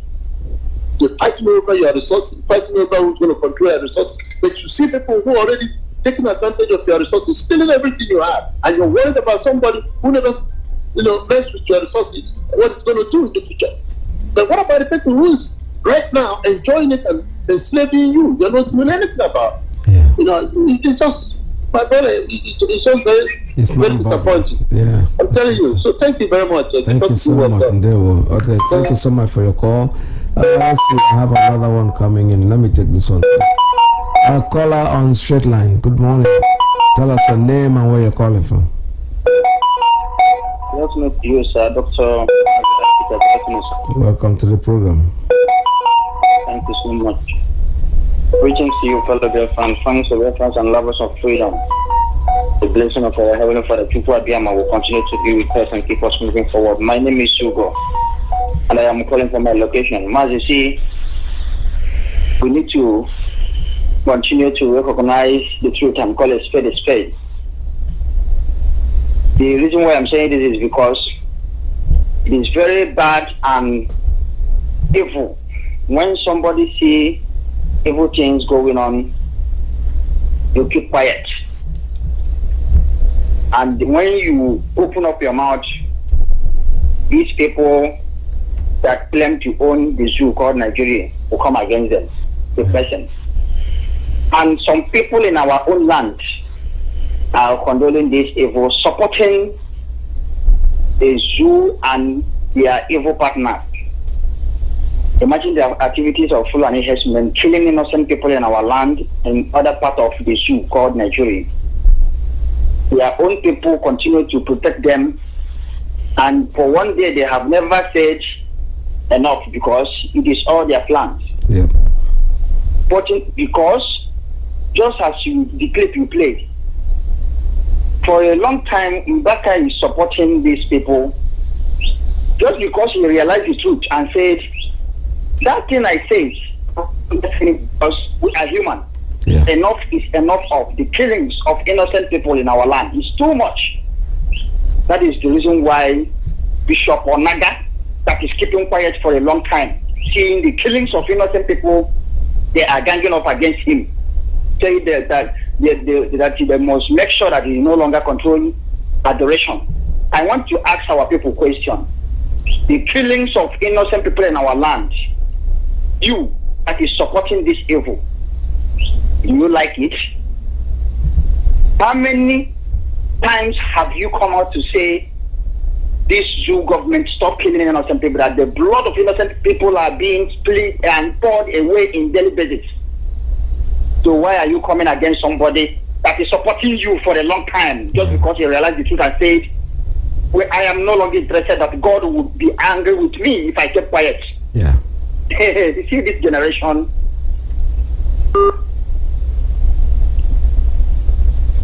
Oh boy, what happened? Hello, you still there? All right, the line just went off on its own. Now, is that the same person that's coming back? Let me see. Caller on straight line. Good morning. Tell us your name and where you're calling from. My name is Mazi Nnamdi, and I'm calling from Obolapo. Obolapo is in Africa, the New State Biafra land. Good day of Biafra, the lovers of freedom. I appreciate you, as I have made every one of us to do this glorious day, and also our leader Mazi Nnamdi Kanu, the recall for our time, the great prophet we have in our own generation. I say may God Almighty keep on blessing and guiding him, and our ESN wherever they are, may God Almighty keep on protecting them. I use what is in Psalm 91 to protect them, and what is Psalm 35 against those who is against them. In the name of Kabema, Mazi, thank you so much. There is information I want to pass now about not all up to 30 minutes now, about 450 buses, former buses loaded with the Fulani Janjaweed in army uniform coming to our land. They are coming from I'm speaking with you now. They just passed over us. I'm speaking with you right now. Okay. So heading to various parts of Biafra land, we are now putting our people in alert. We have been crying this in time with that number. Let our youth stand up. Is it the time that they murder every one of us that we are going to stand up or not? Is it the time they kill all of us finish? This is how they are bringing these people into our land to terrorize us. And you know that this is the people in the Fulani Janjaweed. They are now recruited them into the zoo army and the zoo police. And they are now tormenting us. The buses that are carrying, some of them are carrying Kaduna, some of them are carrying Yobe, some of them are carrying Bombay. This is the state plate number and what they wrote in the Homer buses. Over 150 Homer buses now. As I'm speaking with you now. We are putting our people at alert. Our leader have been crying it. Let all of us stand up. Don't even wait for ESN alone. If you know that you are age of 12, not even say age of 15, stand up and do the needful. Remember what happened in 1967. Even as a child of 5 years, stand up and defend his land during that time. What of we? The only thing that we know now is everything about us is about corruption. Let's stand up and do the needful, because what is going to happen, or what is have already started happening, I don't think is very, very heavy. And these people, they plan for us, and it's for we to show them that we know that we are with Kadama, and there is no anyhow that we are going to do it. Rather, for we to stand up and defend ourselves. Remember, help those who help themselves. Yes. If you need what we are doing, come stand up now and do the needful. We are not going to waste the time that another person will come and do it for you. You are the one that is going to do it for yourself. If we do before God Almighty can even help you. You will not even stay in your place. I don't want to war. I don't want to war. I don't want to die. If Chukwu Kabema have stated that you are going to die today, believe me, even when you are sleeping in your house, you are going to die. If they say that his gun is going to kill you, believe to me as I'm speaking right now, they can even shoot gun all the way from far away and you come to that place and kill you. Yes. But God Almighty said that you are not going to die in this struggle. Believe me, you are not going to die. So let's stand up and do the needful. The only thing that is killing our people is fear. And once we carry fear come, believe me, you are not going to succeed. Let's remove fear and stand up and do the needful. This is the last time. Remember, if you do not get the Biafra at this point in time, believe me, you can never get it again in life. Because this generation, they are the generation that God might have bring and ordain in our own time. Please, I'm still saying it out without number. We the people of Onsoka, we are the people that is in the border. And everything that is happening for our sake. Let's stand up and do the needful, especially our youth. If you see some youth in Onsoka ISIS now, it's a type telling them about Biafra, how to which are going to defend our land, and they will be calling all sorts of names. They say that they are going for their business. The business that you are doing, and a cup of rice is 150 naira, 120 naira, 100 naira a cup of rice. Is this the place that you are going to feed your children? The packet of pure water is 20 naira. Is this how you are going to feed your children? You cannot even go to the farm any longer. Even your wife, they'll come and rape your wife in your own places, and you will not talk anything. So my job is, and let me try this, so that you can contribute. But I'm encouraging wherever they are. Let's stand up and do the needful. And let's start this situation to a very part of Biafra land. Over 450 forces right now as I'm speaking with you. Over deployed to our land. Let's defend ourselves. And thank you. Don't wait for PSN. Do the one that can do. PSN cannot do everything for you. There is one that can do for Goodbye from here. Okay, thank you so much. Thank you very much. This is Radio Biafra. I still have a call coming in on WhatsApp. WhatsApp on private line. Tell us your name and where you're calling from. Good morning from here.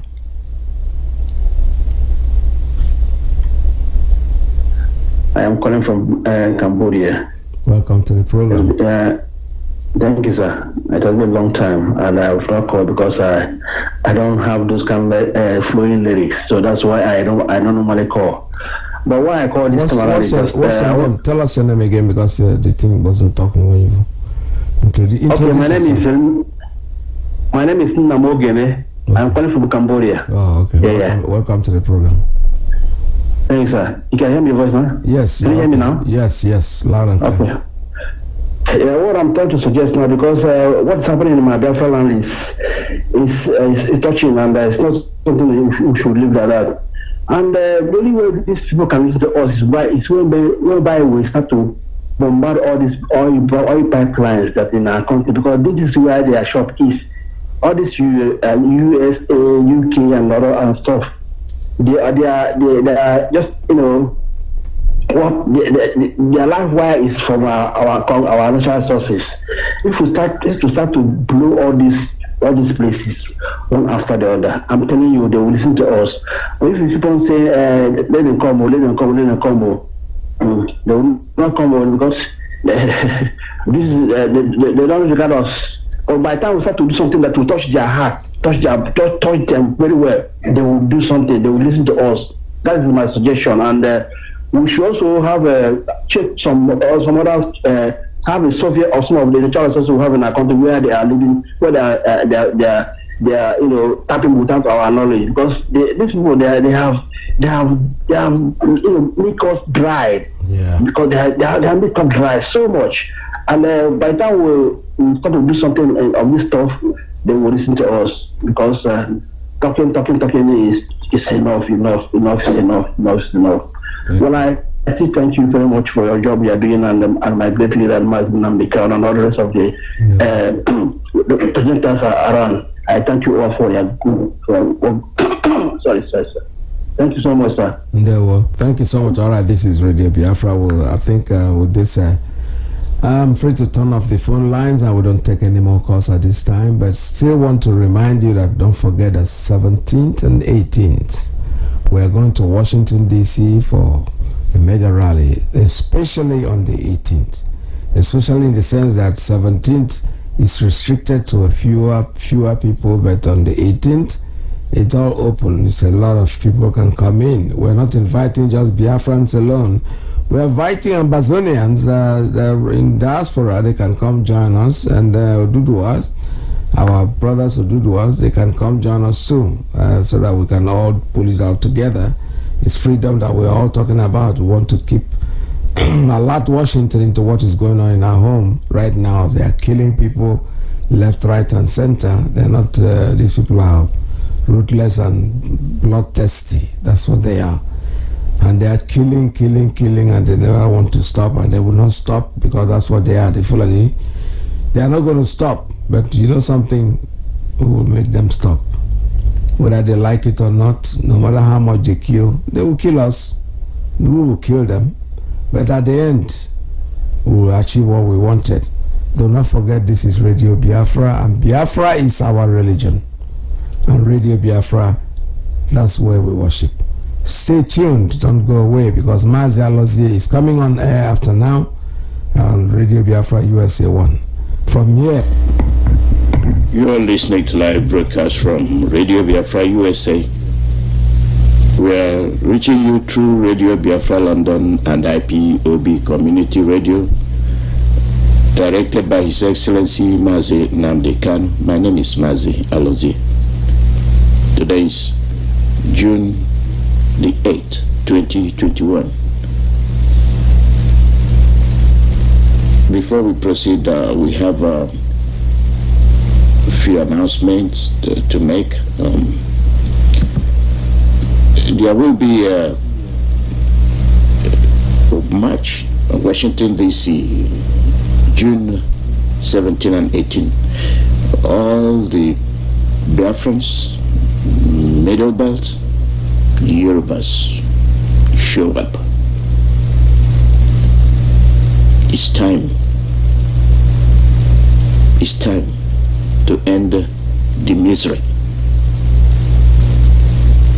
We have done nothing wrong. We did not vote for United Nigeria. We simply accepted the imposition. And for over 100 years, we've been trying to make it work, but nothing worked. We have sacrificed, and what we are going through today, we don't merit it. No human being should, in his rightful mind, go through what the South is going through, starting from the Middle Belt. If since 1914 amalgamation, we've not been able to sort our differences and then cement it, what happens is the gap gets wider. And we can't continue to do that to ourselves. When we subject ourselves to foreign coercion, I'll use that word, they themselves cannot withstand what we've been going through. They cannot. Knowing who they are, they cannot. There's no way you can butcher people the way people are being butchered in the zoo. The word zoo denotes the brutality. People with their rightful mind cannot carry out such gruesome murder on fellow human beings. But they don't see it as a crime. They see it as authority. They do it and they get away with it. Then they do it with impunity. We can't live this way. Furthermore, you've seen the injuries and pain inflicted on people, on children, on the youth, on the elderly. How do you think this animosity can end?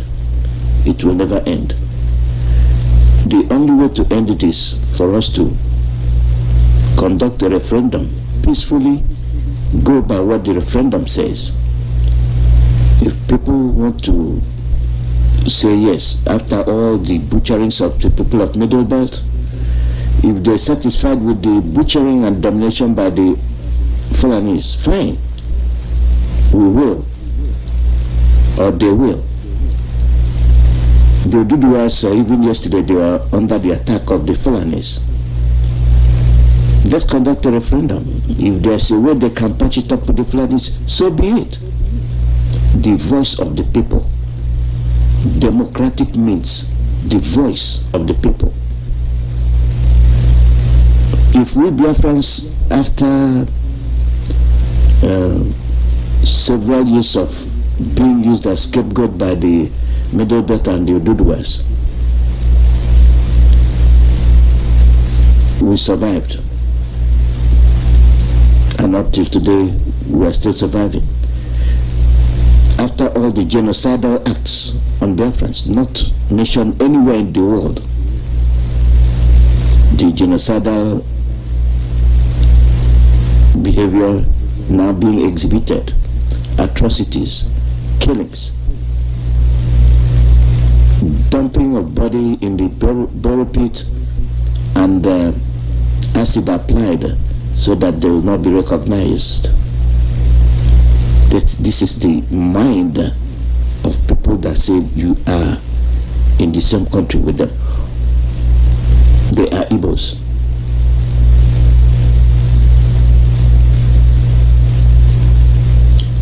They say anything, they are Igbos. If the economy is going bad, it is the Igbos. The money is embezzled, it is the Igbos.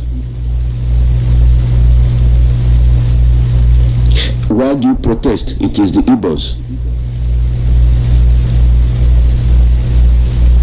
Why do you speak? It is the Igbos. Why did you accept a job that is of high caliber? It is the Igbos. Why did you attend education? It is the Igbos.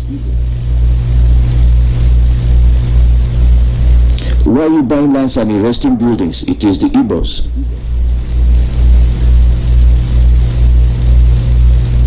Why are you making money building mansions and factories? It is the Igbos.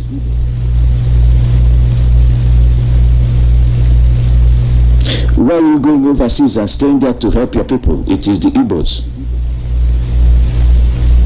They are fascinated with the Igbos. Hatred, born hatred. You are killing them. It is the Igbos. And they protest. It is the Igbos. They are not supposed to protest. They are not supposed to talk. You murder them. Oh, you murder them because they spoke. They spoke their mind. It is the Igbos. But when you want to lie to the world, you bring the Igbos.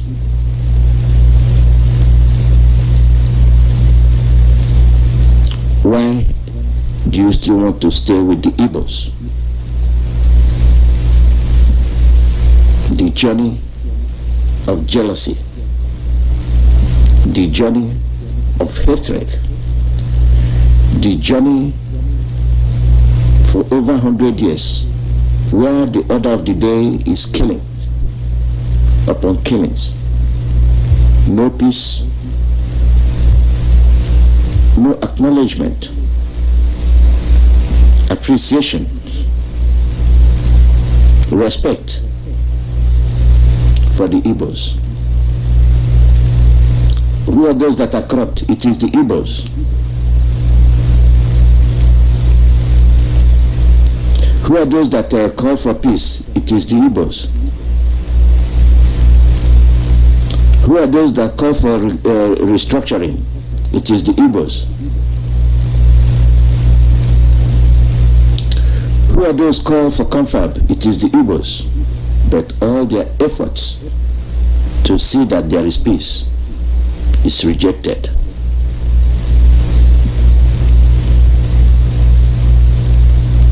All their efforts rejected.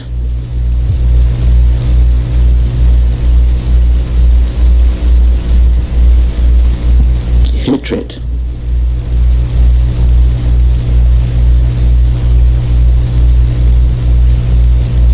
whatever it is that fascinates them with the Igbos to warrant this hatred, I don't know. If that is the case, why do you still want them around? Why do you still want them around?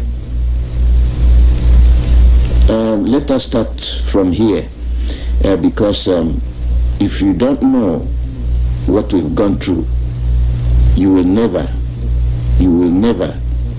understand why these things are happening to you. One thing I've noticed, Premier, while I've been here, is that Northerners seem to have what's called an obsession about the Igbos. Could you perhaps... They have obsession about the Igbos.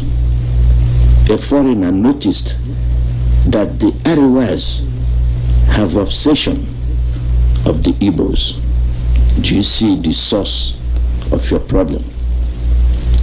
Do you see why you can never get along with them? Do you see why they hate you? Do you see why nothing works? For over 100 years, this amalgamation was supposed to end 2014. They amended the constitution to continue their program, their atrocities on you.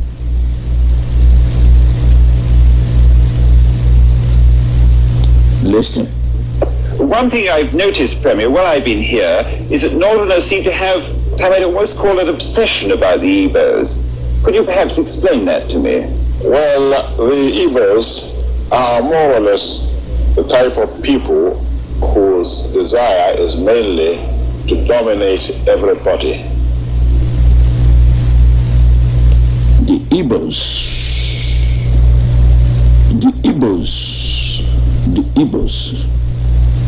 to dominate everybody. Standard lie number one. Who is dominating who? If they go to a village, to a town, they want to monopolize everything in that area. If you put... They want to monopolize everything in that area. These are the lands you buy. You don't go and steal them. You don't go and dwell in the forest, in their desert. You buy those lands and develop them. They are not happy, but they pretend that they are. Them in a labor camp as a laborer, within a year they will try to emerge as headman of that camp. Do you see why they are in every parastatal without you? Obsession, hatred for the Igbos. And most of you are fooling yourself. You want to be president of people that say you dominate them, and you will never rule over them, nor will they allow you to have your own future. And so on. Well, in the past, our people were not alive to their responsibilities, because you can see from our northernization policy that in 1952, when I came here, there weren't 10 northerners in our civil service here. Then I tried to have it northernized, and now all important posts are being held by northerners. Is this policy of filling all key posts in the north solely with northerners and not with other Nigerians a temporary or permanent one? In actual fact, what it is a northerner first. If you can't get a northerner, then we take an expatriate like yourself on contract. I wish you could see his face making that expression, beaming. Northerners first. You remember Roga. You remember ranching. And presently the federal character, the south from the middle belt, are big time fools. This is the time to end it. Can't, then we can employ another Nigerian, but on contract too. This is going to be permanent, I should say, as far as I can foresee, because it will be rather dangerous to see the number of boys who are now turning from all our learning institutions, coming out with having no work to do. I'm sure whichever government of the day might be, it will feel rather embarrassed, and it might even lead to bloodshed. Doesn't this damage the idea, sir, of all people in all regions in Nigeria being fair citizens of one country? Well, it might, but you are new to our region, but how many northerners are employed in the east or in the west? The answer is no. And if there may be 10 laborers employed only in the two regions.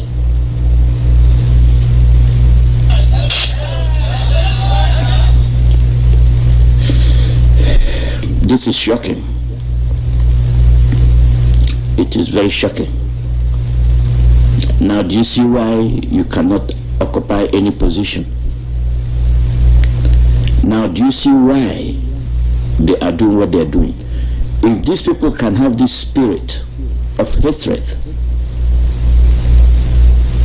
Northerners first, not even Middle Belt, not even the Oduduwas, but they never caught that plan. They quietened them down by giving them talking posts. But in their bid to come to the top level, they waste them. Hatred for the Igbos prevailed everywhere. Today, hatred for the Middle Belt and hatred for the Oduduwas.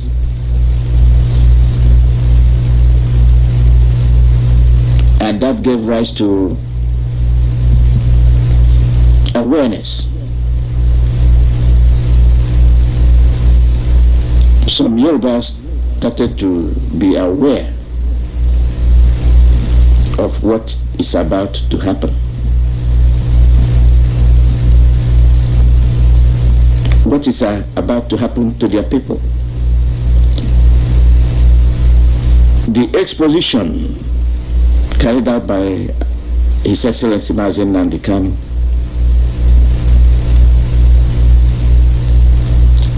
made them understand that there is trouble. There is trouble from the north.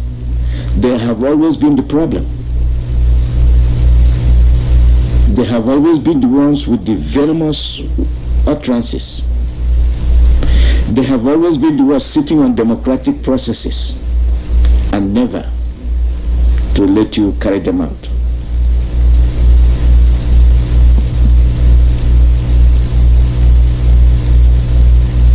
And we act like nothing is happening to us.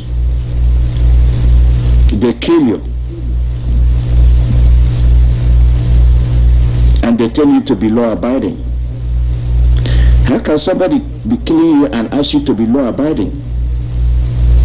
Don't you see that it is an orchestrated plan to do away with you as you don't react? Today, the Oduduwas are feeling it.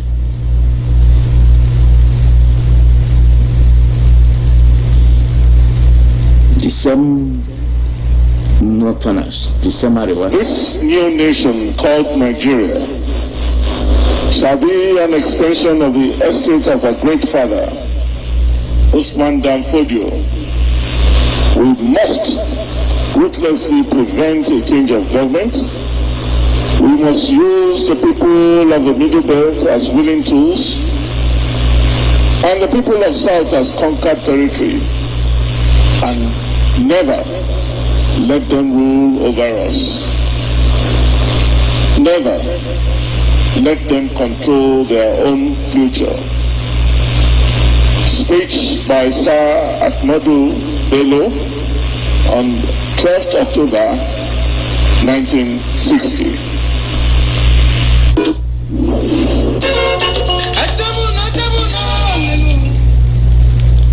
That's it.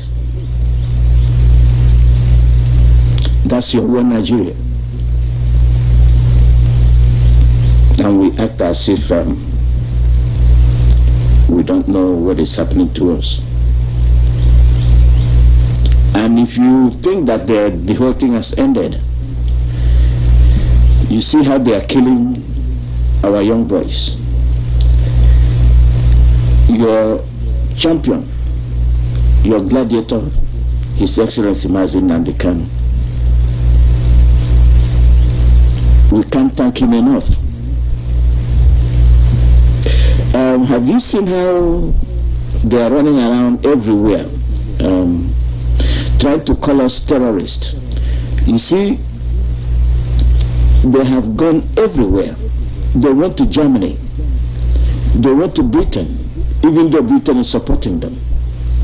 They went to EU. They went to the US in the dark, trying to paint us terrorists. And the people laughed. Even Germany, you had the clip I played one time ago. I don't have access to it, where when we taught Ekurama the lesson on how to be responsible, on how to be accountable for the people he is serving. You saw how they tried to truncate democracy, and Germany taught them a lesson. The way they give orders, you must arrest. Trampling justice, trampling democratic process is in their blood, and they can never change. They can never change. They lie and lie and lie. It is of recent, thanks to the NNAMDI'S protest. That is where the whole thing started to unglue. That is when people started to realize that the government is full of lies. You remember El Zazaski and his people, how they were butchered as if they are not human beings, slaughtered. They are not Muslim enough. That we saw the writing on the wall, but the Oduduwas did not see it. Who are those giving you these uniforms? The Islamic fundamentalists. Who are those in your army? They are not Nigerian soldiers. They are Boko Haram soldiers. All of you are very much aware.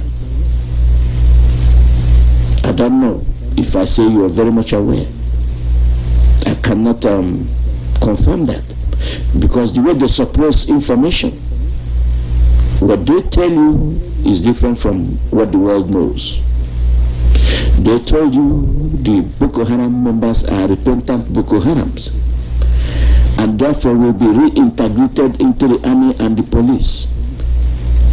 Are these not those bandits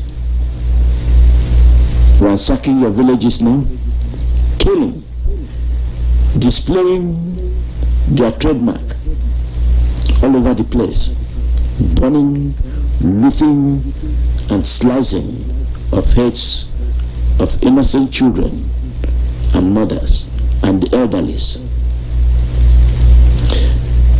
until the intervention of ESN. All along, IPOB has been peaceful. Our leader continued to shout until our people started getting irritated. How can we talk and talk and talk and they are killing us? Our leader, His Excellency, when are you going to protect us?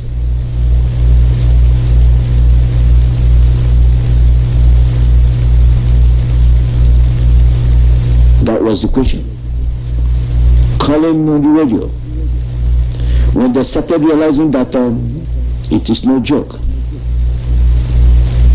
they kill and go to the burial pit and dump the bodies of our men and pour acid on them.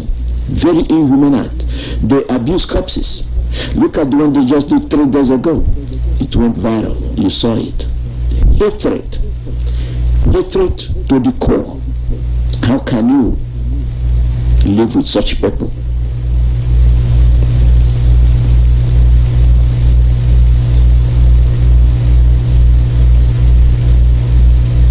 when you look at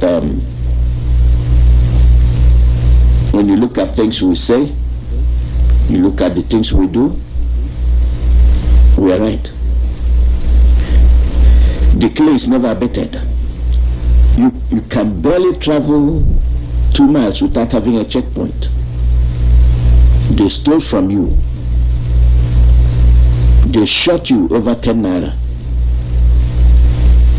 They committed all heinous crimes on you. They dampened your seasonal holiday.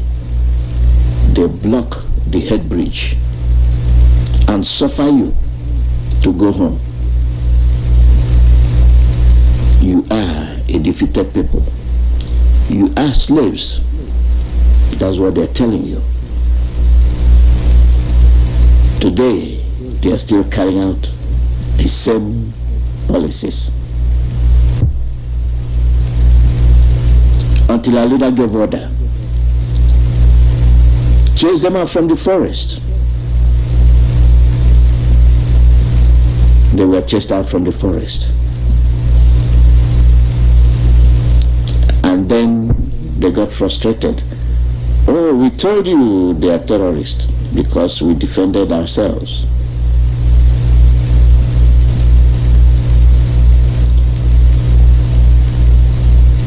We said no more. And we said Jubril is not, Buhari is not the one there, is Jubril. And they were held by Facebook, Zuckerberg, and Twitter said no, this can't continue. By the way, which president are you talking about? Ruling which country? Presiding over which country? That is a big, big bomb. But the Nigerian media did not pick up on it. They sat on it. In the meantime, this platform continued to hammer. What did they do? Well, we are going to purchase $1 billion jamming equipment to stop IPOB from telling the truth. You go to the newsstand, they chase newspaper vendors. Don't sell your papers. They go to the television outlet. We will fine you if you mention IPOB. Hatred, obsession. Everybody from the old Eastern region is IPOB. That is the extent of their obsession and hatred for you. And Mark Zuckerberg tried to follow the script like Twitter. He goes, the Nigerian president needs medical checkup. He may be suffering from the inability to think properly. That's your body. He paid you. And then let's look at this objectively. I will play you 2 clips.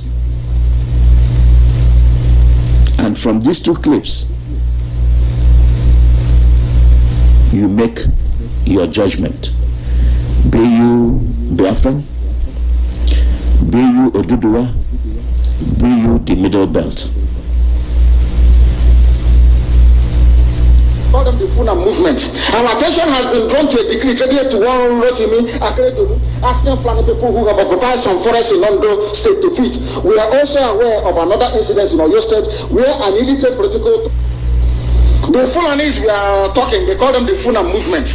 Our attention has been drawn to a degree credited to one Rotimi Akeredolu, asking Fulani people who have occupied some forests in Ondo State to quit. We are also aware of another incident in Oyo State where an illiterate political talk gave quick notice to Fulani people to leave their territories, which are now their irreversible homes.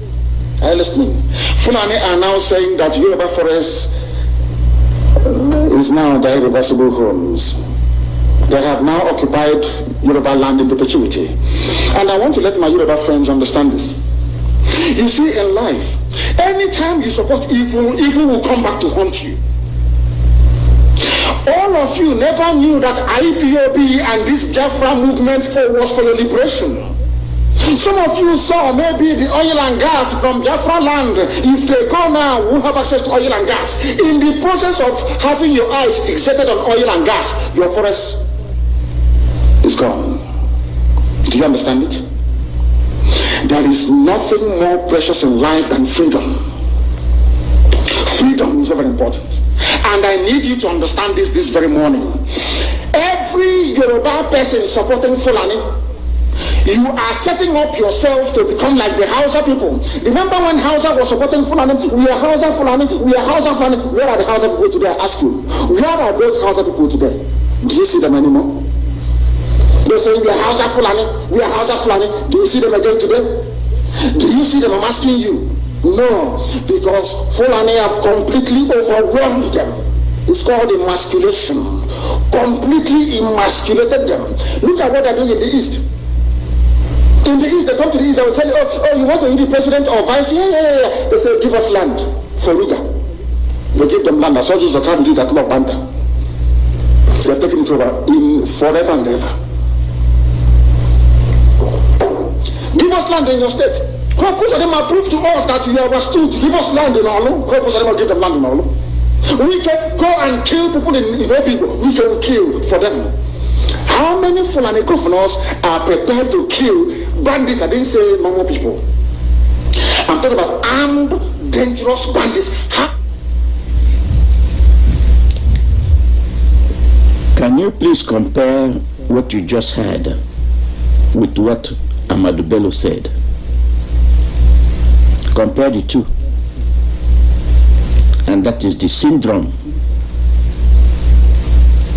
of foolishness from our own people, from our governors, from the House reps, from the Senate, from the judiciary, across the board.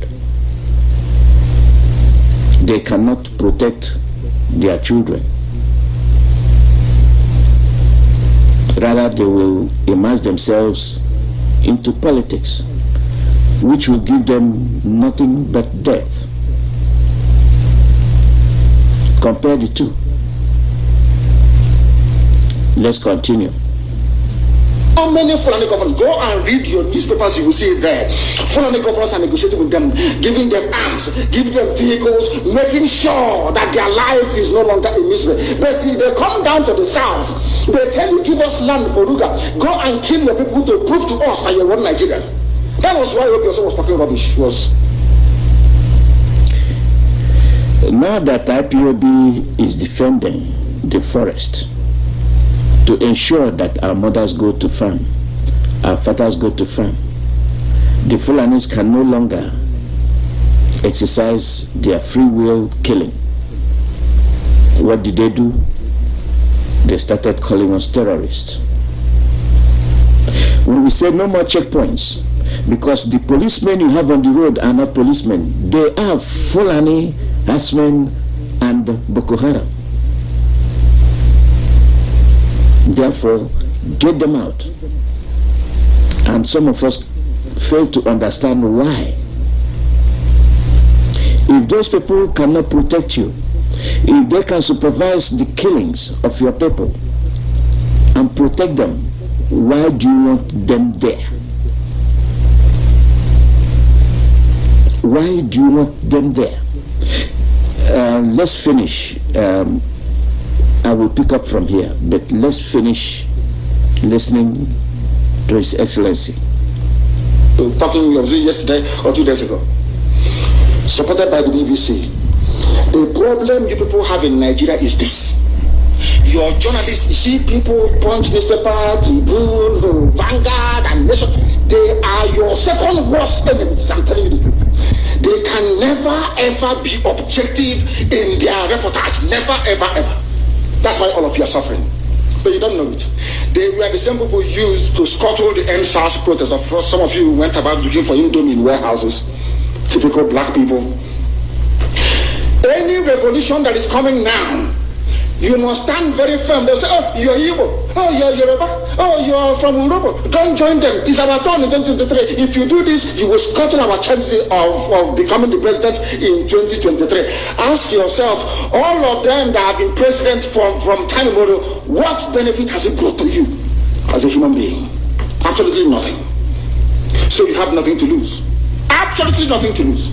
You look at them now, how they have now descended on Yoruba people, asking them to concede, give us your forest, we must graze, we must do this, we must do that. And slowly before your eyes, they are giving in, they are capitulating, they are allowing them to, if you don't give it to us, Tinubu will not be president in 2023. Tinubu won't be the president. That's what I'm saying to you. And foolishly you will agree and hand over your land to them. And once they take your land over from you, look at Hausa. Because there is a saying where we come from. If you want to know what your life is going to become in the future, look at Hausa people. If you remember additional, you remember Osibanjo, give up your land. Give up your land or you will go 6 feet under. It's not from His Excellency Mazi Nnamdi Kanu. It is from additional and Osibanjo. Give up your land or else you will go 6 feet under. Most of them did. And after that they still went 6 feet under. You are in a no-win situation. If you want to understand or appreciate, I will say, the life that you are about to bequeath to your children and grandchildren, look at Hausa people. Is there any Hausa governor today? Is there any Hausa emir? Is there land though? Katsina is Hausa land. Kanu is Hausa land. Sokoto is Hausa land. The Hausa people own it, indigenous to those areas. I'm asking you this question. Is there any Hausa man who is an emir in the north? The answer is no. The same thing is going to happen to you. If you don't rise up now to break, I'm not even asking people to break this rule. Demand for what rightfully belongs to you, your freedom. The freedom to decide. The freedom to write a constitution if you prefer. The freedom to live with whoever you want to live with. That is what we are asking for. But most people misunderstood what we are saying. And today, almost everything we have said about the zoo has come to pass. Everything we have told you, everything I told you has come to pass, hasn't it? Everything. And some people are still questioning and arguing. They said, Fulani will resist by all means necessary, including armed resistance, any attempt to forcefully eject them from the forest. Yoruba, you must ask yourself this question. When we were pursuing them from Ibrahim, why didn't they say something about ESN on Nnamdi Kanu? Why? Have you asked yourself that question? Because they know we are prepared to die to defend our land. They understand that very well. That is the only language the Fulani understand.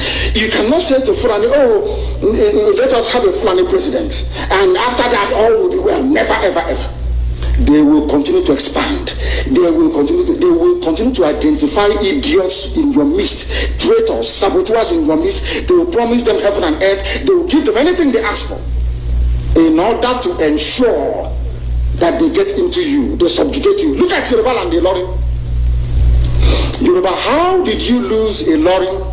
You lost a Ilorin because somebody thought or felt that by aligning himself with what he felt was a superior Fulani force, he can defeat his own people. Afonja, what happened? As a result of that miscalculation, the great Yoruba race lost a Ilorin to Fulani Caliphate. That is why in Ilorin you have an emir of Ilorin, not an Oba of Ilorin, answerable to Sokoto. That is where Lai Muhammad comes from. You can see them. Sokoto slaves in Yoruba land. When I say that it's not religion, it has nothing to do with religion. It has everything to do with the mentality of a conquered people. Now they have left the Ilorin, having taken Ilorin and taken it to Sokoto. They now want to come into Oyo. They want to come into Ondo. Once they take over all those places, it's over for the Yoruba race. Over for you. No, never again will anybody rise a man of honor or integrity in Yoruba land. Never ever. It will only be their stooge. Look at what's happening in the East. Only Fulani stooges can now emerge in the East. It took them very many years, nearly 50 years, to accomplish this very simple task of making sure that everybody, be it Ohanese, be it Pandef, be it governor, anybody you're bringing out must come to the north to swear allegiance to the caliphate. All of them, ban on. Is there any political godfather in the East? There is none. They all go to the north to go and swear allegiance to the Janjaweed. That is why our life is in a mess. That is why they can do something like Obi also and make him the Ohanese President General. In front of our eyes, in front of Koro, and what did they bribe BBC? They gave money to BBC, they gave money to all Zoom newspapers, they started to trumpet. Obi also, Apex Group, Apex. You saw them holding their meeting under a canopy. A turn without shame, a whole Ohanese. Under sand, turn canopy. Maybe you saw it, disgraceful and shameful. Talking rubbish. The man looks like a Janjaweed anyway. Talking nonsense. These are people they have prepared for you to sell you down the drain. By the time the Fulanis are done with you, believe you me, if you don't rise up now to fight for your freedom, by the time Fulanis are done with you, you'll be more useless than a Hausa peasant doing Babi Allah somewhere in Zaria.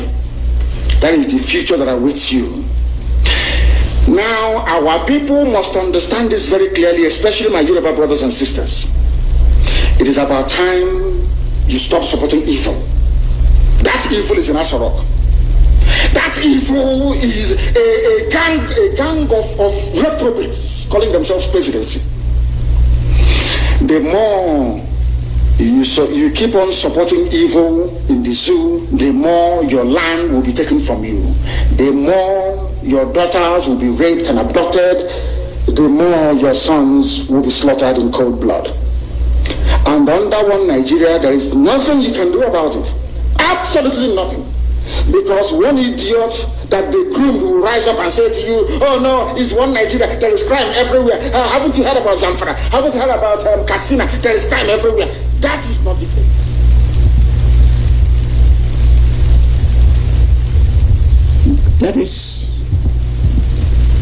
That is what I'm thinking about. Is it true or not? This is why they hate the Igbos. This is why they hate IPOB. This is why they hate His Excellency Mazi Nnamdi Kanu. He warned you, give us a referendum or else I will destroy you with the truth. No, they never listened. Who are you for us to listen? Who are you that will make us listen? A very small boy.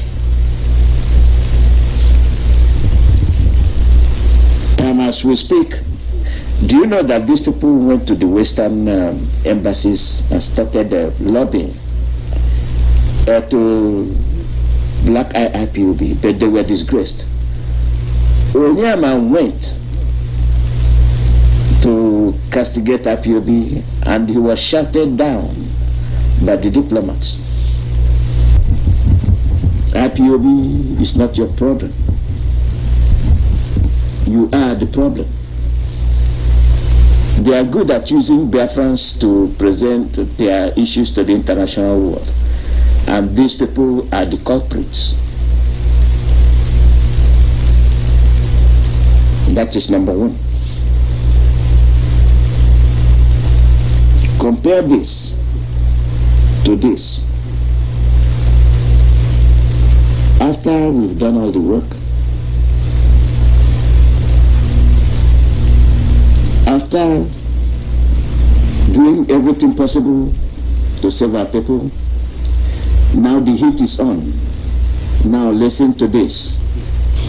The Northern Elders Forum has reviewed events and tendencies which suggest that the country is headed for more crises. Nigerians live in fear of violence today, and in fear of an uncertain future.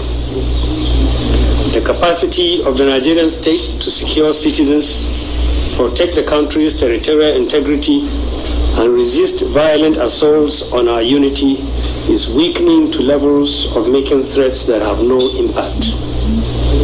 Armed criminals of all types have increased their audacious stranglehold over our lives in all parts of the country. Did you hear that? Did you hear that? This is from Northern Elders Forum.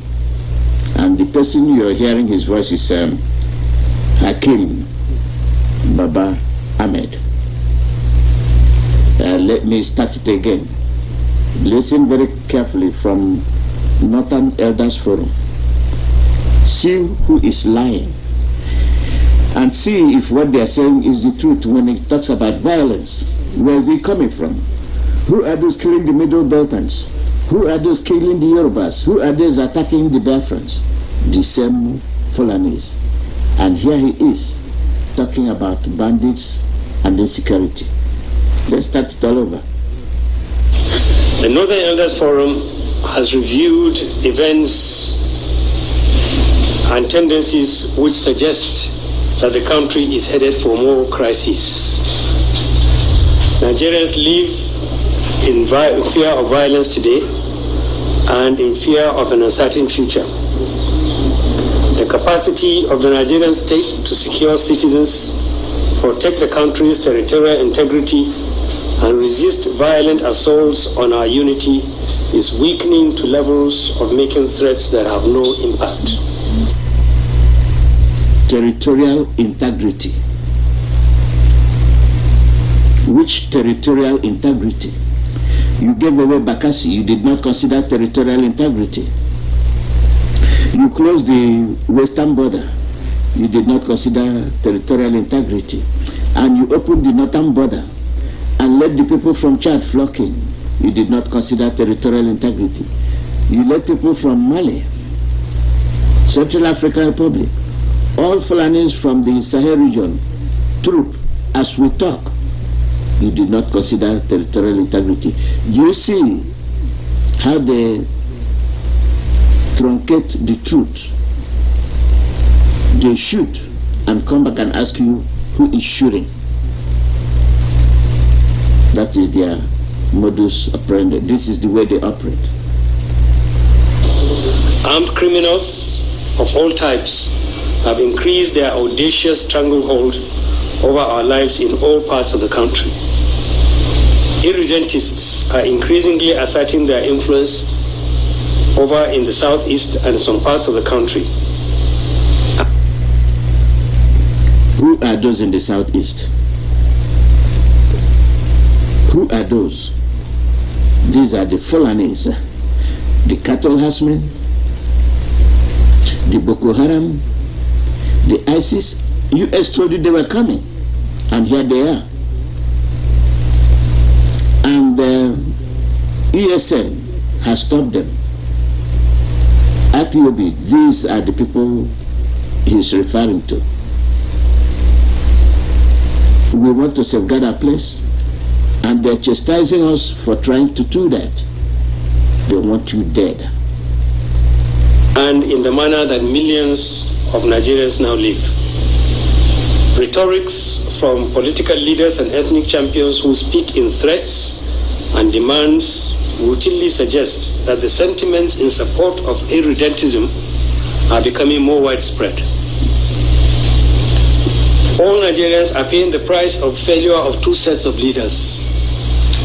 At the national level, the administration appears to have lost the capacity to hold the gradual descent of the country into anarchy.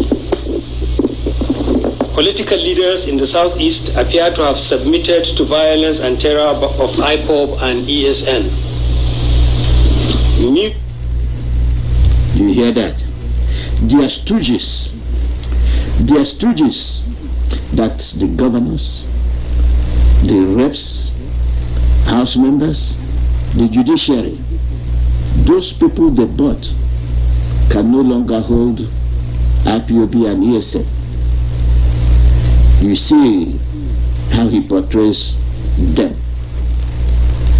Their studios can no longer perform. Voices of millions of Igbo cannot be heard, so that Nigerians can understand the degree to which secession by the Igbo represents their popular choice. Nigeria has had to fight two terrible wars to preserve a terrible war to preserve the country. The North has paid its dues in that war, and indeed in many ways throughout the history of our country. How did the North pay? Tell the world how the North paid when you go on slaughtering the indigents of their land. How did the North pay? We want to know. Tell us. We said we don't want war. What we want is freedom and referendum. But you fail to mention that each time we tell you we want freedom, that we want referendum, you say it is war. And you continue to tell us that the war is coming to us, that the war is at our doors. Now we've seen it. We did not beg for war. Since you've been forcing it on us, if it's the second one, so be it. What we want is freedom and referendum. And let's see if you will keep to your word, if you will be sincere, as I would like our people to listen. Under our current circumstances, no Nigerian should welcome another war to keep this country together. The North in particular has more than enough challenges, and we recognize that violent secession by any part of Nigeria will compound the problems of all Nigerians under which we live. Then what we want is a referendum. Put it to vote. That's all. We don't want war. You don't want war. But what are your troops from Chad, Mali, Central African Republic, Sahel region, what are they doing in our region? You bite. You apply eyes. Each time you take a bite, you apply eyes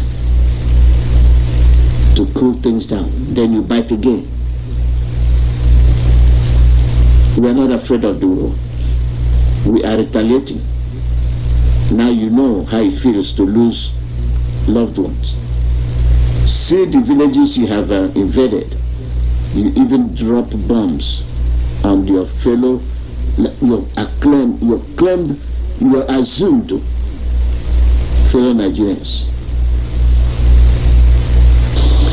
The forum has arrived at the difficult conclusion that if support for secession among the Igbo is as widespread as it is being made to look, and Igbo leadership appears to be in support of it, then the country should be advised not to stand in its way. It will not be in the interest, it will not be the best choice for the Igbo or Nigerians to leave a country we have all toiled to build, and a country we all have responsibility to fix.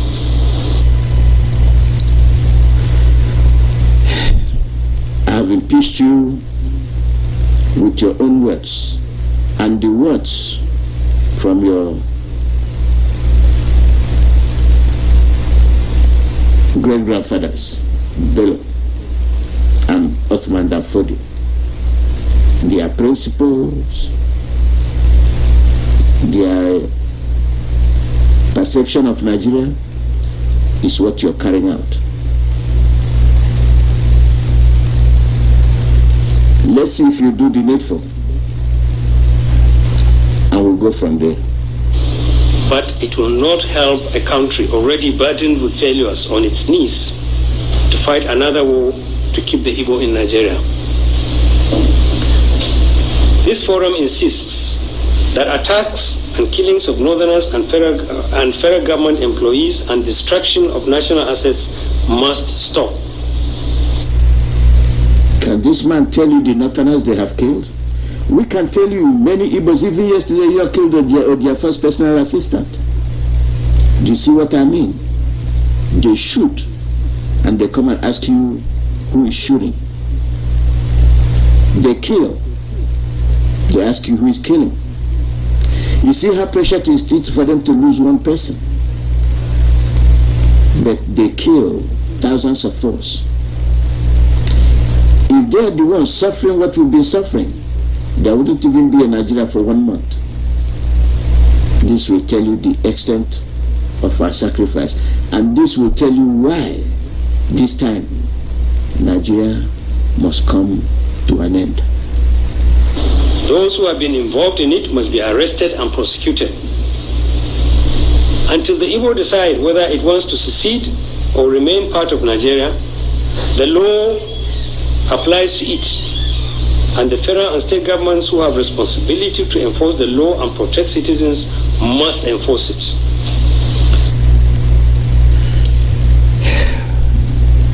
The law, as it applies to the Igbos,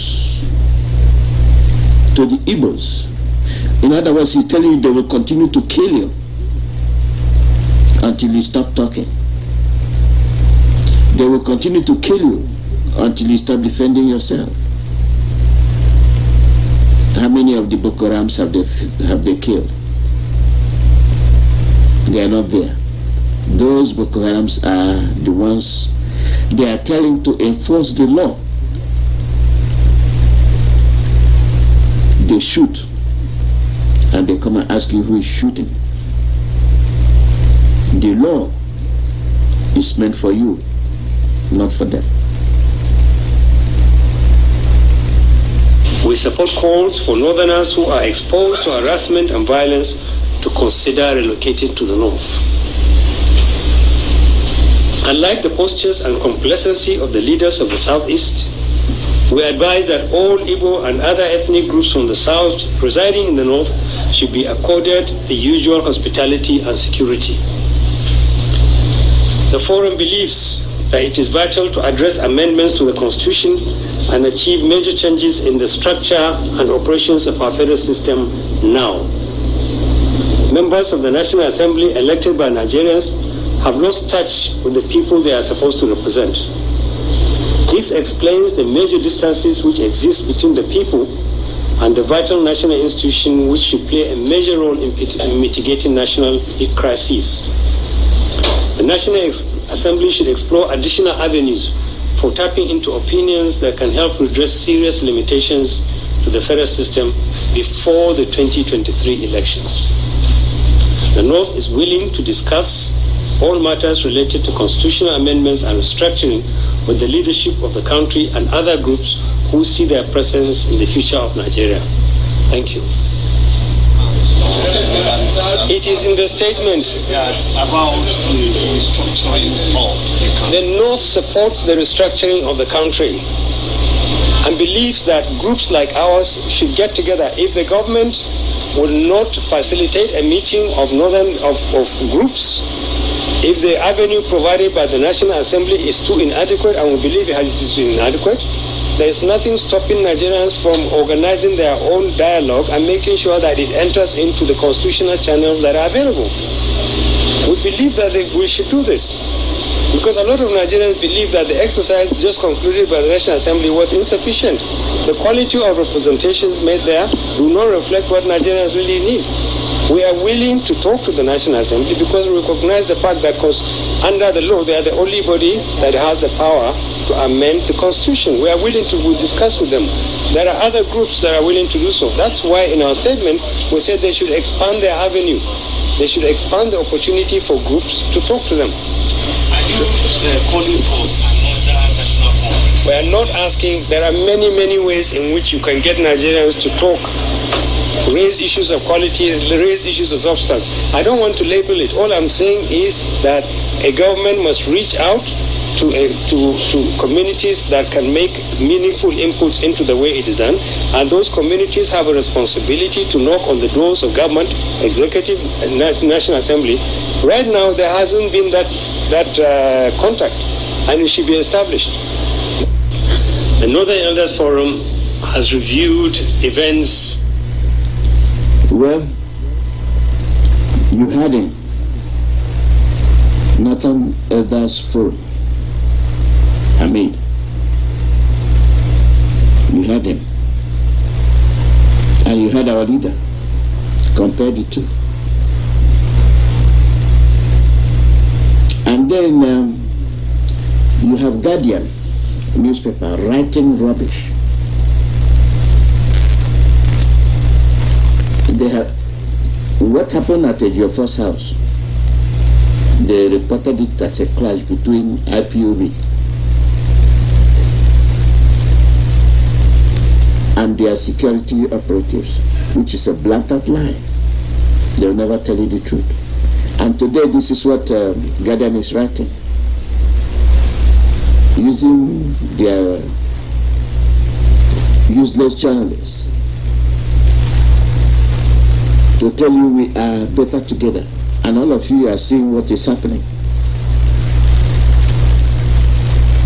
This is by Mokta Gaba Kobi. Writing this. So Nigeria is a country located in West Africa, which was colonized by British, granted independence in 1960 after a series of theories of struggle by our exceptional elite that were diverse in religions, tribes, region, that work together for its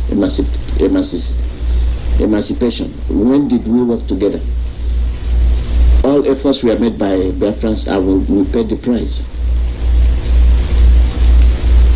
You're telling the story about the British colonial administration that amalgamated the South and the North Protectorate.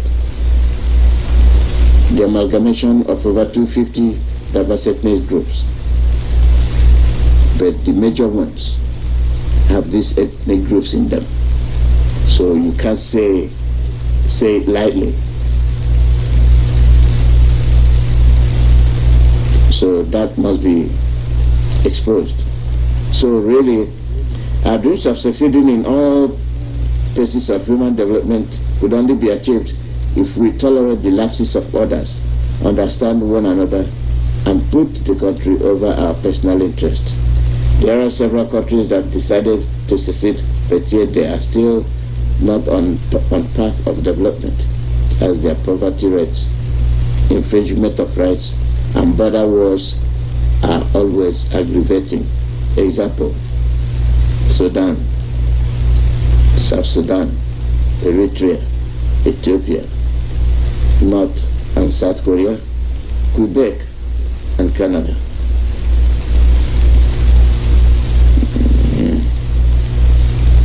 Well,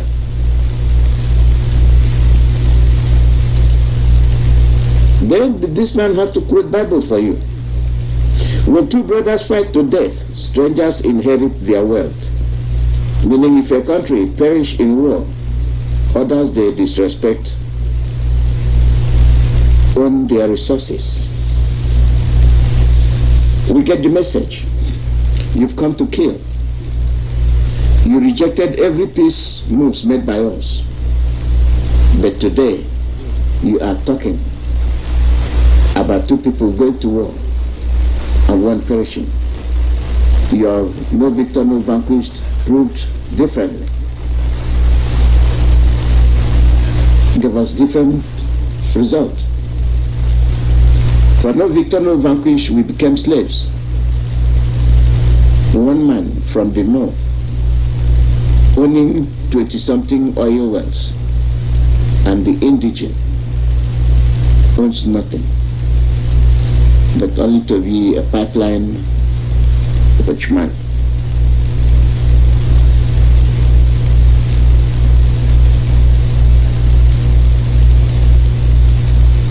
IPOB must defend themselves. Will be killed enough. IPOB must defend our land. There are no apologies, and that That must be made clear. You create instability. You murder people. The pictures are there. It will be irresponsible, very much irresponsible, if we cannot protect our people. Why should it be a crime that we are protecting our people? I may ask. This is no longer when you will fail to act because you don't want to be called a terrorist. That doesn't scare us. When did we start defending ourselves? When did we start defending ourselves? You kill and continue to kill our people for no just cause.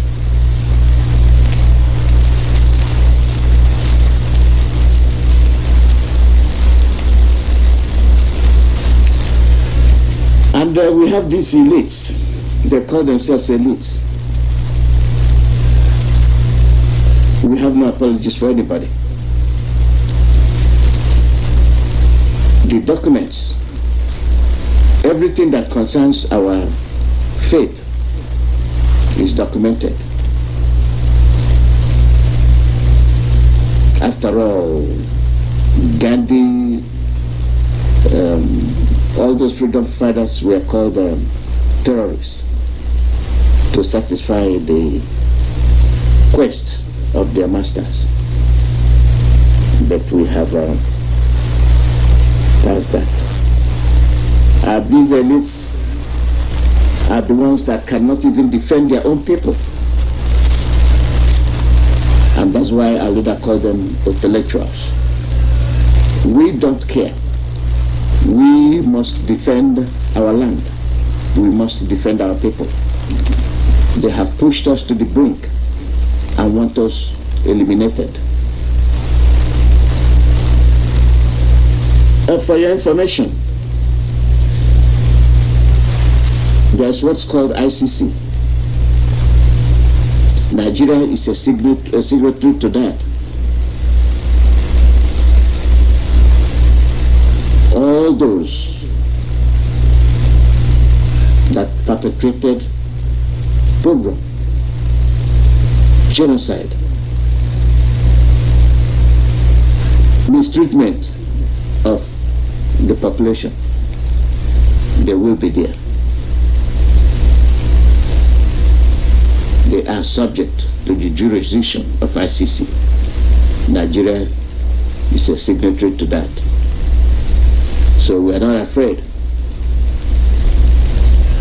We are not. We'll be killed enough. You must be alive to defend yourself. You can't defend yourself when you're dead. So these elites must go and sit down somewhere.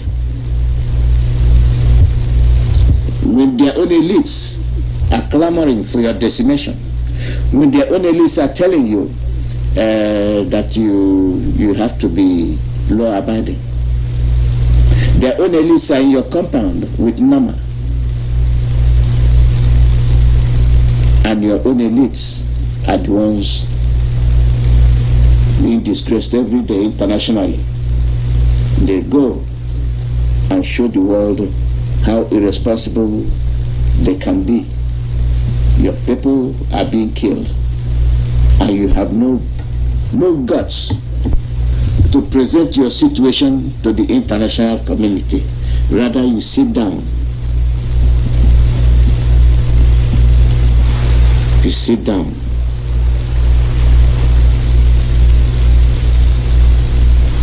And talk rubbish. And let them come and tell you, come and live together as one country. After all these atrocities, it will never happen. Neither will these people urging you to do that can accommodate such situation. The call number is +1 484 767 0848. +1 484 767 0848. That is the call number. What we want is referendum. We have expressed our opinion several times that we want is peace, referendum, and there's not a call for war. And each time we say it, they say it is war. Any elite calling on IPOB not to defend itself is a traitor and a coward. Go and tell your friends to stop killing innocent people. See what they did in Yoruba yesterday. See what they did. What do you have to say? Don't the Yorubas have intellectuals? You see how they massively condemn the atrocities, but your own governors of your caliber, the elites, cannot open their mouth and talk. When they talk, it is to quieten you down, and you continue to disappear one day at a time. We can no longer stomach that.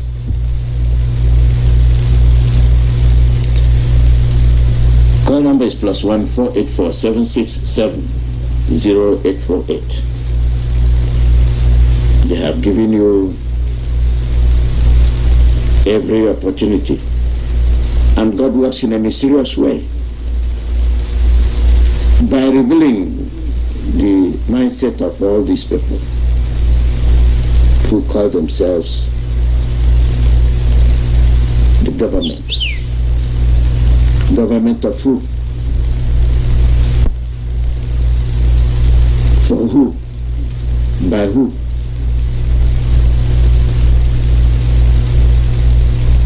This is the way Chukwu Okikabiama has prepared things for us. The same people talking about unity. I can't overcome this guy. I can't. Hatred in his mind is so much that I'll continue to reveal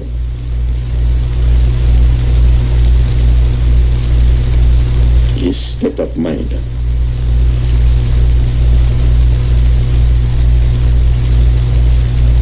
Bitter truth.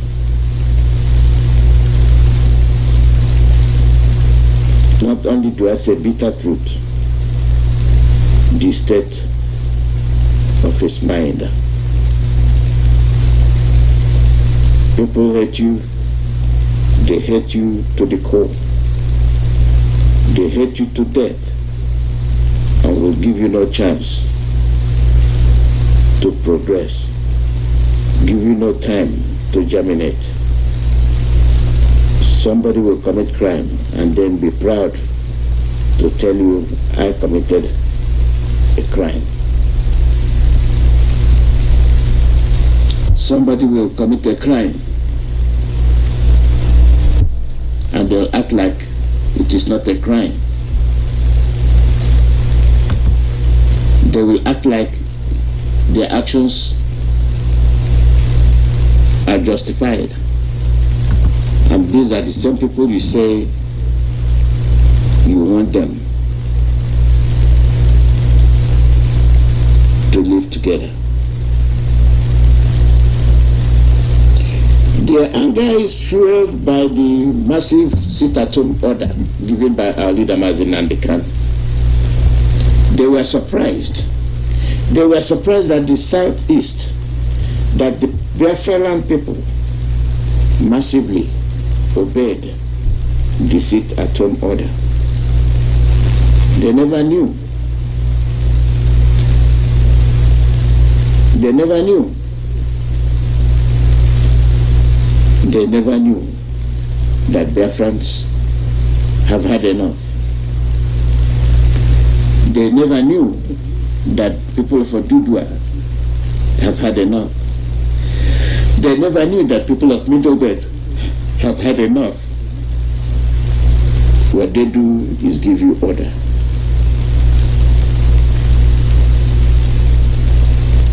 Did you hear how they give you the order?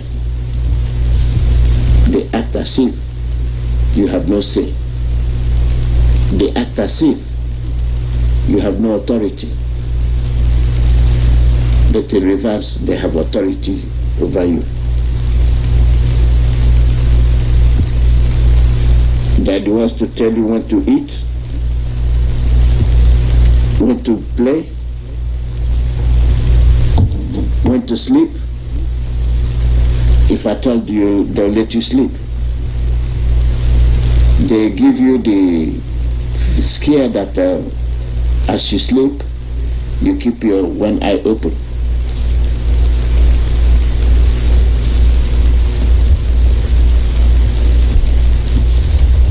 This is the kind of thing we've been experiencing.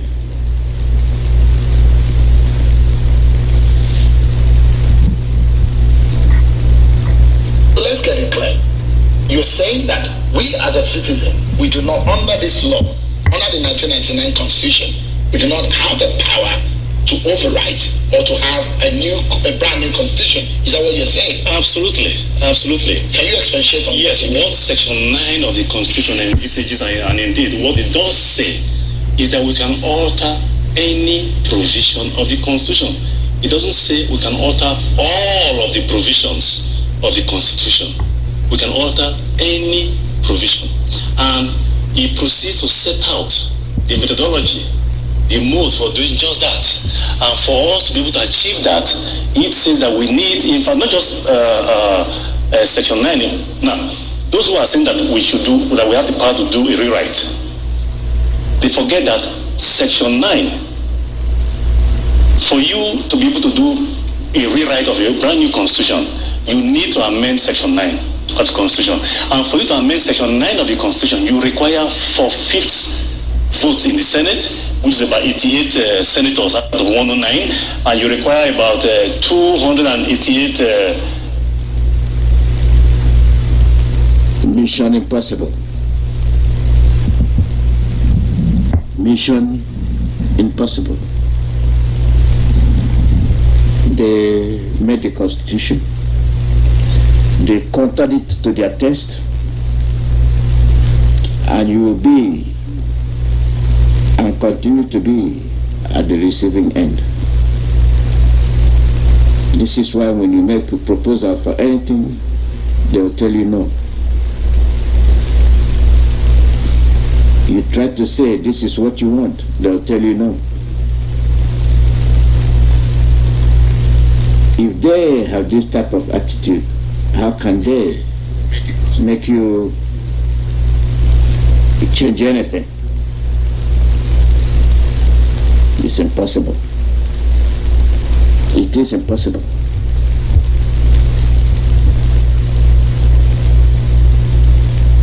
You saw what they did in Oduduwa yesterday. You saw it.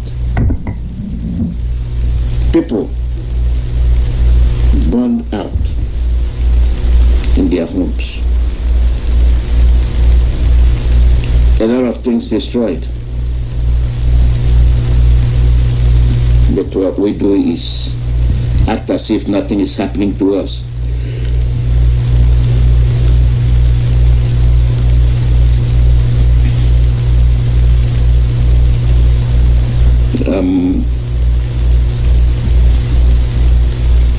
It is funny.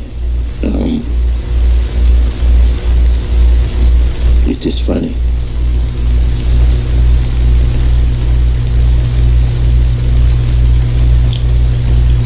The people that are talking, Nnamdi Kanu, His Excellency, is telling you that Biafra must come. He is telling you that Biafra must come. And the international community is looking at it. And there you get the Gaba, Sheikh Adamu Gaba, saying something different. You wonder where he's coming from. These are their own elites. These are people that stay and formulate something and want you to believe what they're saying. Nnamdi Kanu bet on burning down Southeast Adamu Gaba. How? How? Adamu Gaba, former presidential aspirant of the All Progressive Congress, has accused Nnamdi Kanu, leader of the indigenous people of Biafra, of attempting to burn down the Southeast. Adamu made this remark while comparing the map of Biafra to that of Borno State. In a tweet, the former presidential aspirant said, the so-called map of Biafra is less than half of Borno. That's what he's been saying, that we don't have land. We don't. And that which we have, you want to come and take it. You want to come and grab it. And we can't sit by and watch you grab our land to appease the Fulanis, to make them happy. As you make them happy, we stay in our corner and cry. As you enjoy all that we have.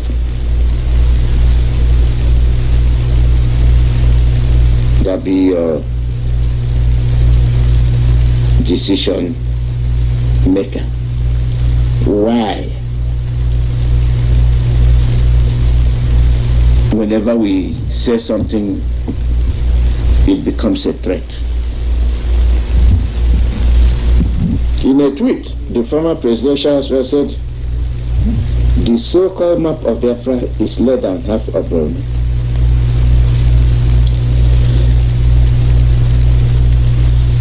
Is that why we can't be a country? If map of Biafra is less than half of Borno, what is the size of Vatican? What is the size of Gambia? And other little countries.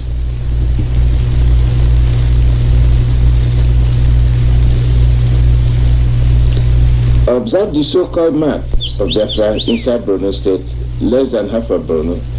Terrorist Nnamdi Kanu and his goons are hell-bent on burning that small region.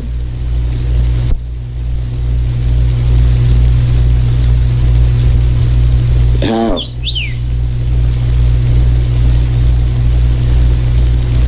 For the leader failed to attempt at hating the North, I wonder where he planned to keep his refugees.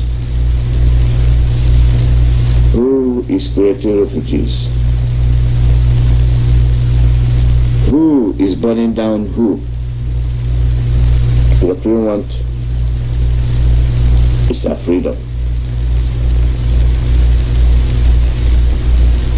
We want freedom. We want to be free.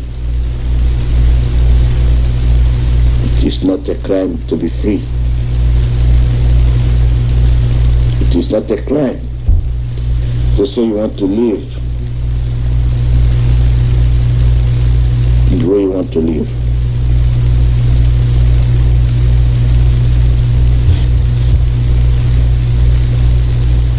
Let us continue to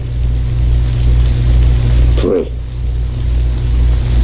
and do the needful.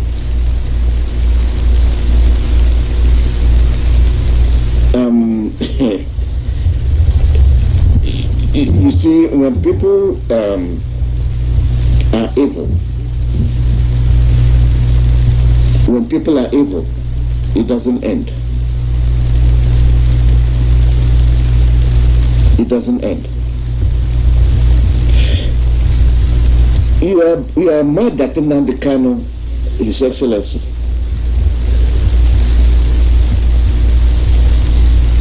is using the Twitter and then Lai Mohammed. Nnamdi Kanu is using Twitter to destabilize Nigeria, Lai Mohammed. The Minister of Information and Culture, Lai Mohammed, has stated that proscribed indigenous people of Biafra, Nnamdi Kanu is using Twitter to destabilize Nigeria. Proscribed. You wake up one morning, people that are not carrying any guns, nothing.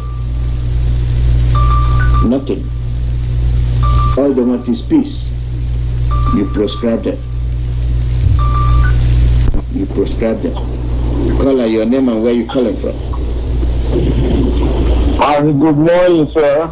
Good morning. Welcome, my brother. Thank you, sir. I believe, and I'm strongly believe, by the name of Elohim, Ekekerowa, you are very, very, very much stronger than that of yesterday. And Elohim will continue to strengthen you, will continue to energize you, will continue to protect all your family, your entire household. No evil that any evil one, as many as they have all gathered to plan and wish for we to fail, all of them would use their hand to throw the rat and carry their evil plan in the name of Chukwu Okike, Elohim that we worship. He said, Elohim Adonai El Shaddai, the only one that created me and everything that is living, that is breathing on this earth that we are into. He is the one that has brought His Excellency Nnamdi Israel Kanu, the anointed one. God will continue to energize him. God will continue to strengthen him. He will continue to protect his family and entire household, all his well-wishers, all those that are planned for him to succeed. May they all succeed in what they all are doing. All those that are planned for him to fail, Elohim Chukwu Okike Adiama, may you energize them to use their hand to do the right, put it on their head, and carry all their evil plans so that it will heavy them and all of them will perish. In your name only I call upon. He said, Mazi, you see, just like as our leader said, he is my leader. Whoever wants to die, let he or she go and die. I don't care, and I will never care.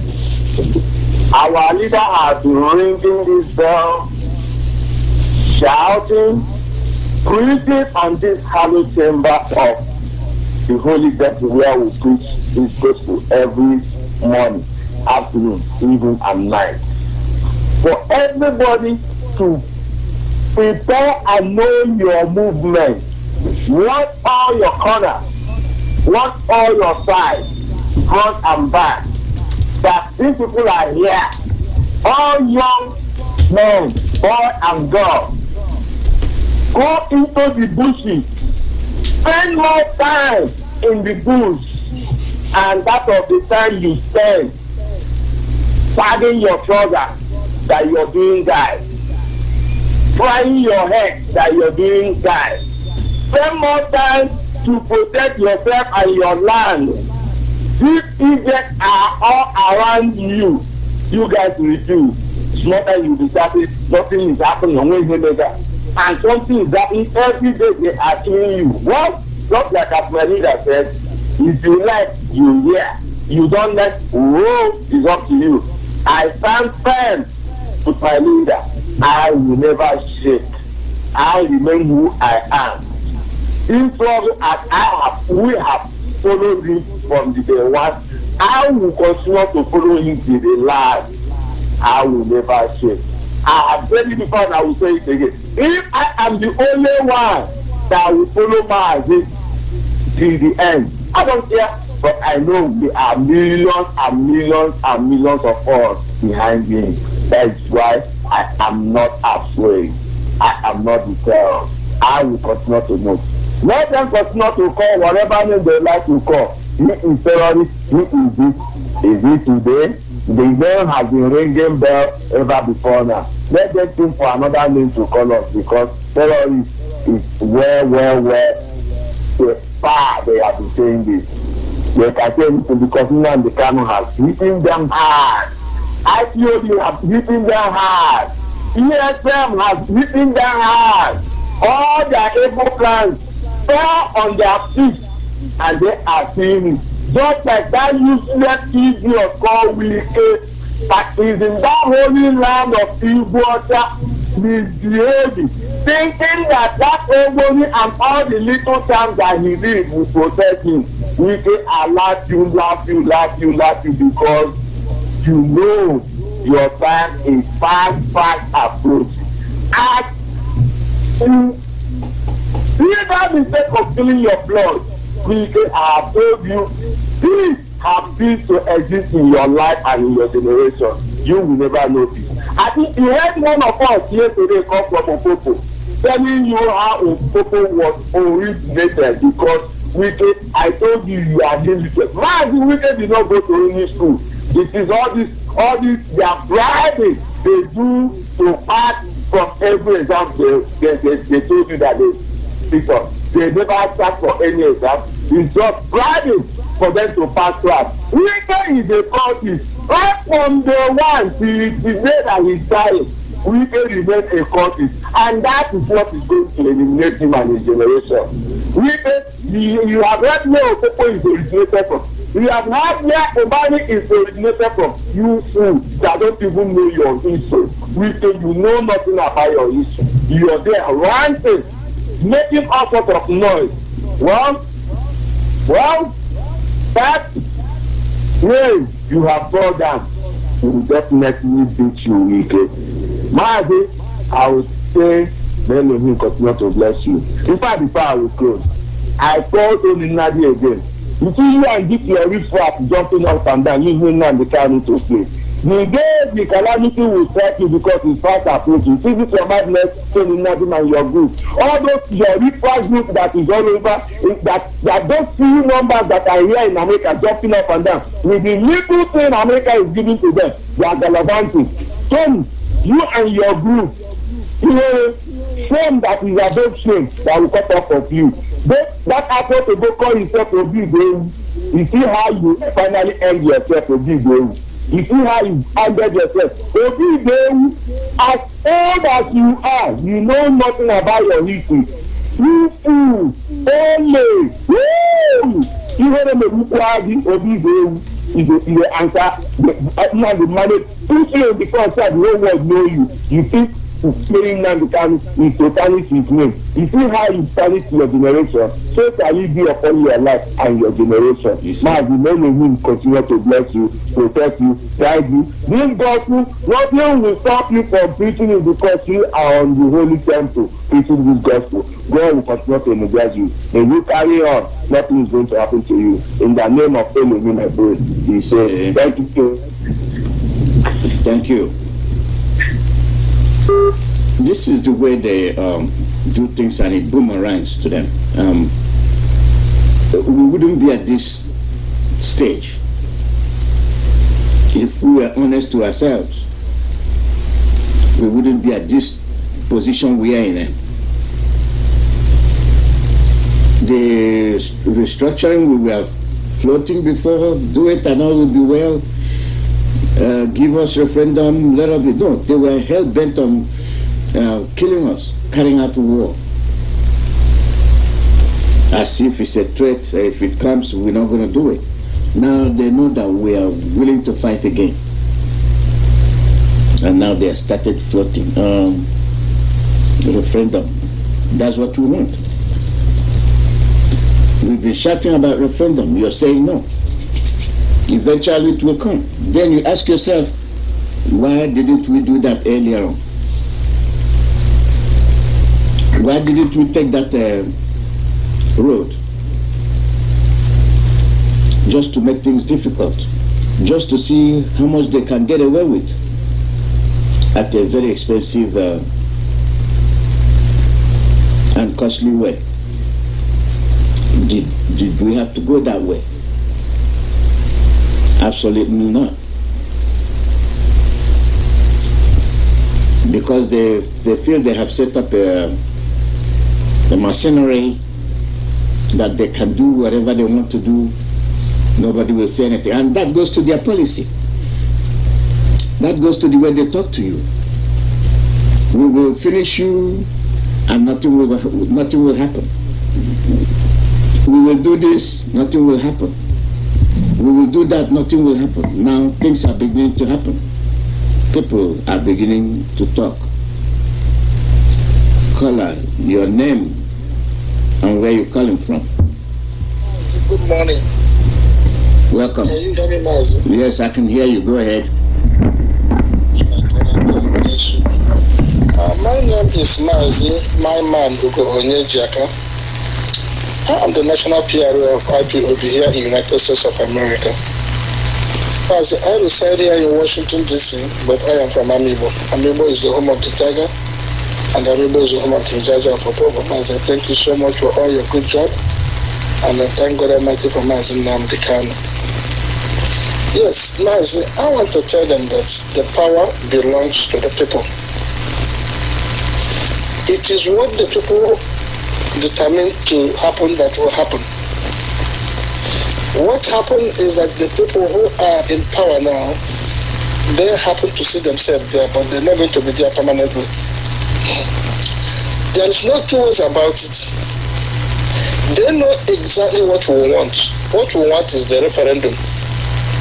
And what we want is the change in Nigeria, disintegration of Nigeria. This is what the Biafran want. This is what the Oduduwa children want. And this is what the middle belt people want. If the northern people want to be on their own, let them go ahead. Was it yesterday I was just seeing the Northern Forum. Then they will start making noise and then talking that they want the Igbos, they want the Biafran to go. It is not for them to tell us they want. They know exactly where we have gone. And was it last weekend? The so-called women come, we want to give referendum to the Biafran. We don't need you to tell us, that we are going. We have gone already. Don't act as if we are taking it from you. We are taking it by force. It's our right. We are, asking for our rights. And because we are human beings and because we are intelligent, this is the reason why we are going through the route we are going now, and the route of non-violence. But if the violence comes, just like you are bringing the violence to us, then we're going to reciprocate. But we don't want to carry violence on the people that are innocent. Just like the middle belt children that are innocent. No Biafran, no ESN is going to touch them. Just like the Hausa children that are very innocent. Nobody is going to touch them because they are not the cause of the problem. Even though people are youth. So the youth in that contraction called Nigeria, the indigenous youth have decided that they can never have any life in that contraction called Nigeria. Nigeria is nothing but a destiny killer. This youth we are talking about now, since they were born in that country, they have never seen anything good. What are you going to tell them about Nigeria? Are you going to tell me that these children, since they were born, they have seen light? Electricity, that is what I'm asking you. Bring in industries. Electricity bring in development. Electricity bring in investment. But why? Can you ask yourself why Nigeria, since its formation, since 1960 they have independence, why is it that they have not have electricity? Go to the whole world, even Philippines and all the small countries that are all over the world, all of them have electricity. Why Nigeria? So that is the thing. They fought war, they killed millions and millions of the Biafran. And then they think that they're going to get away with it. God, even in the Bible, said that you should not shed somebody's blood, especially the blood of the innocent. The blood of the innocent children that died on the roadway.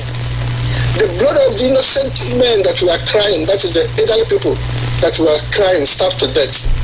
The cry of the innocent, God have heard their cry. And it will never be well with Nigeria. Let them not go and look so far, thinking, oh, what have we done? You have done because you destroy children, innocent, that have never sinned in their life. Innocent Biafra were starved to death. They were dying and then they were seeing their death. They were crying and then until they die. Then some of them, the vulture ate them on the road. This is the people that you are born of a human being. The children that you are created by God. And then you think that God did not see their death. You think that it's going to be well with Nigeria. No, it will never.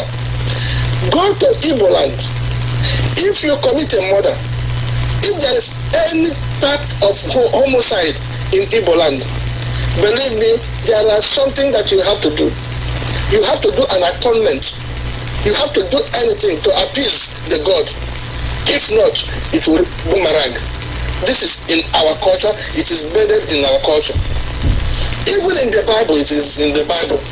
And then you are still hunting and looking at why is Nigeria going through what is going. Then they push you to fight and then kill the innocent. And then the people who sponsor the war, they have been collecting the money that they spend in buying ammunition to kill the innocent people. They have been collecting all those money since then. You don't know the contract that Gowon signed for the British and the Exxon and the Mobil and all these Shell, for them to be collecting money because of their involvement in the killing of the children. And this is the reason why there is no investment in Nigeria today. This is the reason why they have to pick up all those people that were involved in the killing of the innocents and then put them in a strategic position so that they will be the people that are in politics up to today. Go and check all the people who are ruling, either by proxy or something like that. Then you will see that these people have connection to the war of genocide that was committed. So these are the people who are still ruling Nigeria. And then they think that it's going to be well with you. It can never. Because the strategy that they use, the major strategy they use in ruling Nigeria is the one that was born out of the genocide. And this is the reason why Nigeria will never be good. Anybody that is talking about Nigeria being good in future, look at the way it is now and think about what is going to be in future. I am telling you, nothing good will come out of Nigeria. The only solution is to follow Mazi Nnamdi Kanu. Thank God for Mazi Nnamdi Kanu. So I'm calling upon all the youth in Nigeria. Your leader, the person that you have to follow, the truthful man that God has brought for you to change your life. It doesn't matter, we're not talking about the only Biafra. We are talking about Biafra, Oduduwa youth, then Middle Belt youth. Your leader is Mazi Nnamdi Kanu. Listen to him.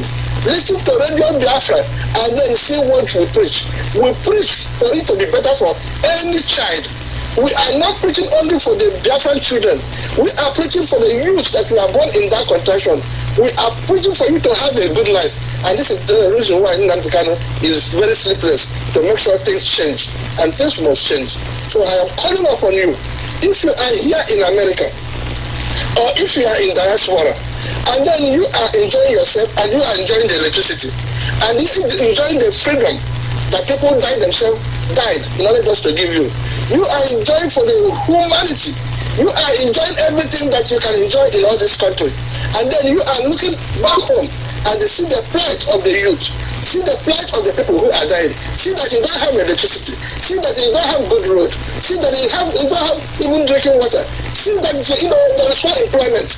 And then you see that we are doing all this so that we can get better lives for the youth in that contraction. And you don't want to join us, that means that you are so wicked. So we are saying now, calling you, if you are a Biafran, we are calling you, if you will do the work, we want you just to come and visit our website. It's very simple. Go to the website, and that our website is www.ipobinUSA.org/donate. www.ipobinUSA.org/donate. Very simple. Donate any little money you can donate. It doesn't matter. We are not asking for more, but just donate so that we can be able to use it to secure our land. We can use it to take care of the people that are wounded, and we can use it to put our media so that people will continue to hear this gospel. Mazi, thank you and God bless you. Thank you very much, Mazi. Thank you. caller, your name and where you're calling from.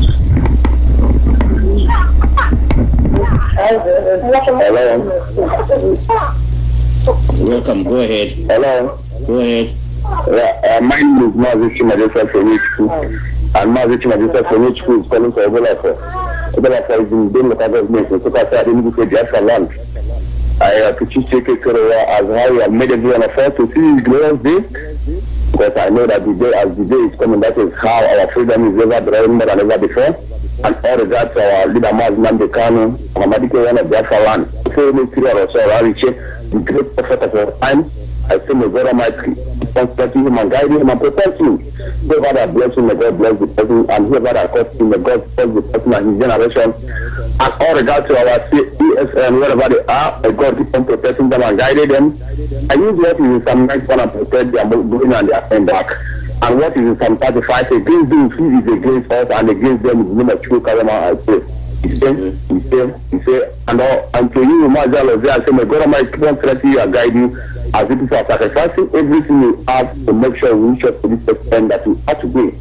So I think all Biafrans once again, all of us that we read our Psalm today, which is Psalm 9, you know what our Psalm 9 says today, all our enemies, all of them are now put into shame, whether they like it or not.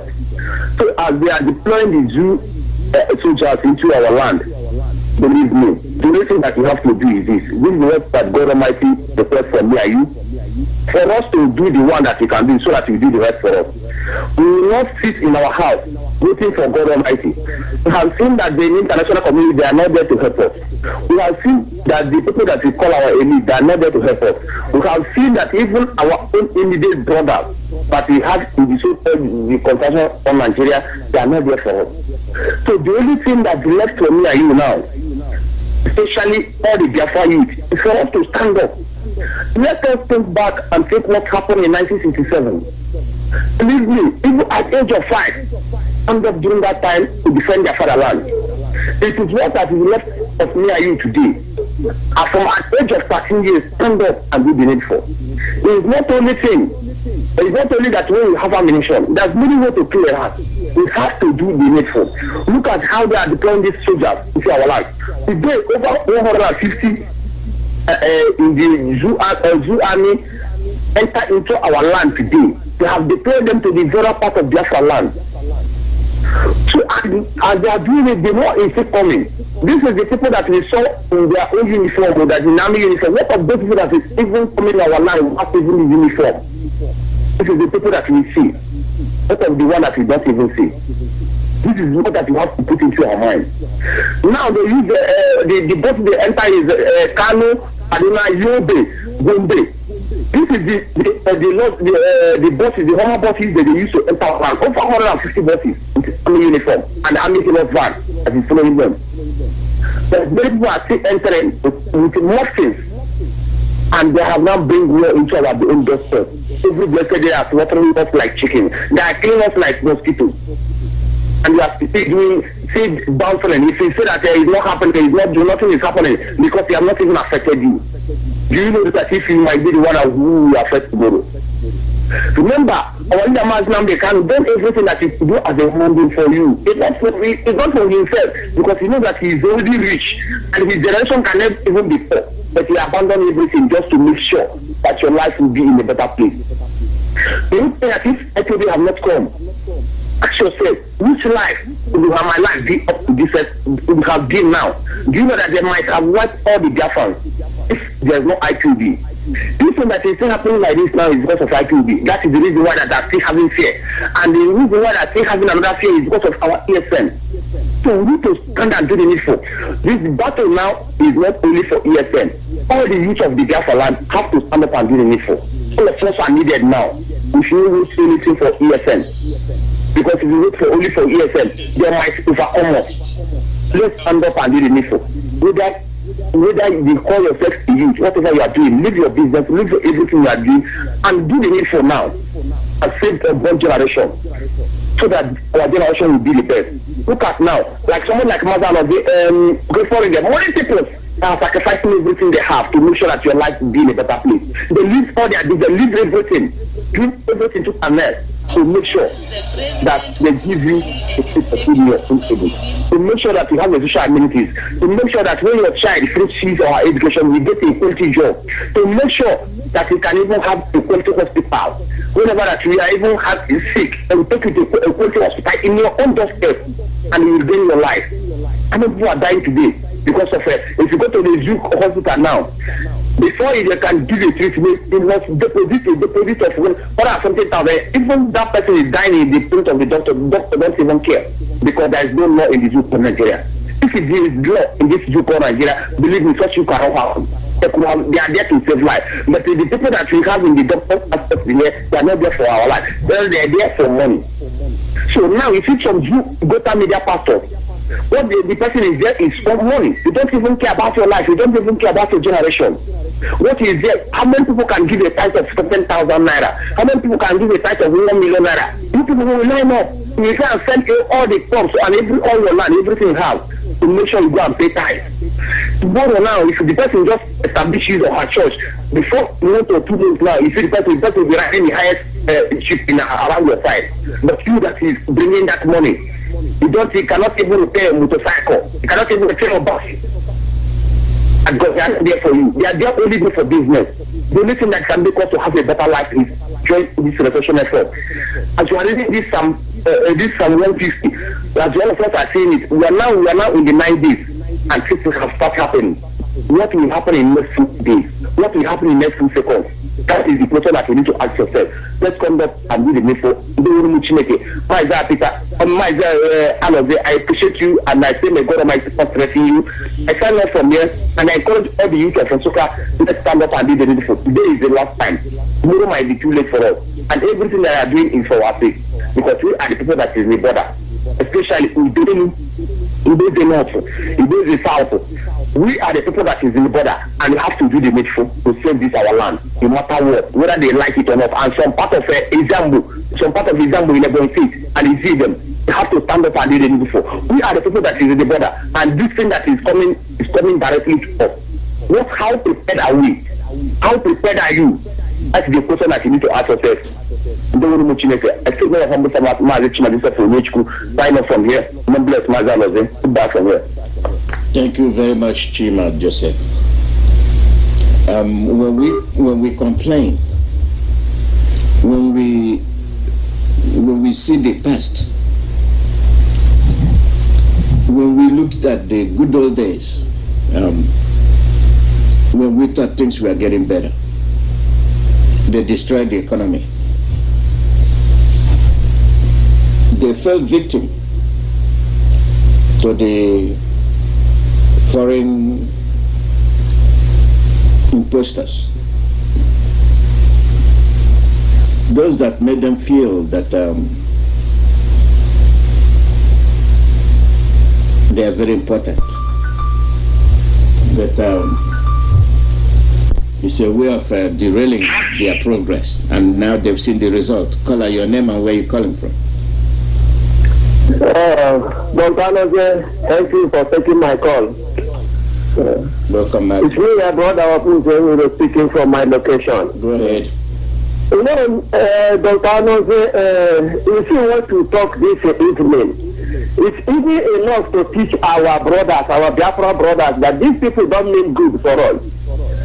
We say that the area of Biafra, the land that Biafra have, is not up to the one that in Borno, that is not up to Borno State. And then the gender will have almost about 12 states. But still yet, they leave that 12 states and come to that small land, that small one that we have, and bring cow to destroy it, to destroy that cow, to destroy the land so that we cannot do anything. And we said no. Now they are killing us. I think in short, we Biafrans, we have suffered in this life. These people, they hate us to the extent that they can even say it in their mouth. So I'm engaging. The only thing now to me is next level. I don't listen to what they say anymore. I don't care for anything they say, whether their ladies dance on the street or do anything they want to do. I don't care, because I know they are same in the business. They just dance so that their master can give them more money. That is the only thing, because they are taking us like cow.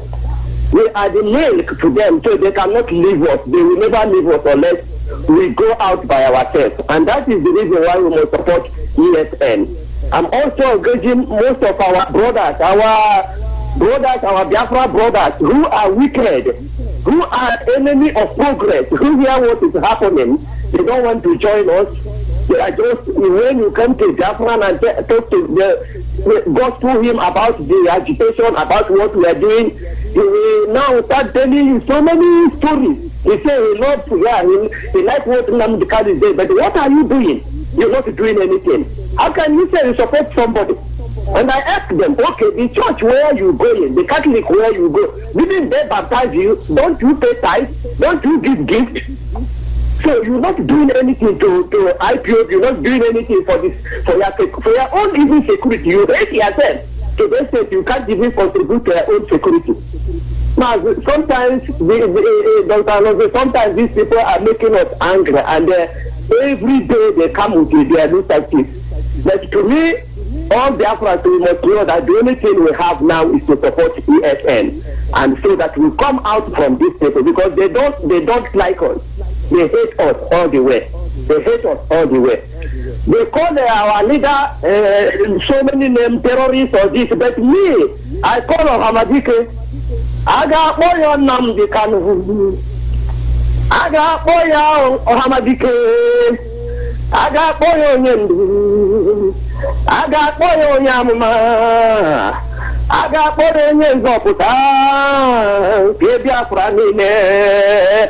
So this is my own name that I call Nnamdi Kanu. They can call anything. They can murmur, they can talk, they can film, they can do anything they want to do. But this is the name we IPO is calling Nnamdi Kanu. Thank you, brother, for taking my call. Continue on what you are doing. God will bless you. Thank you, brother. Thank you, and God bless you.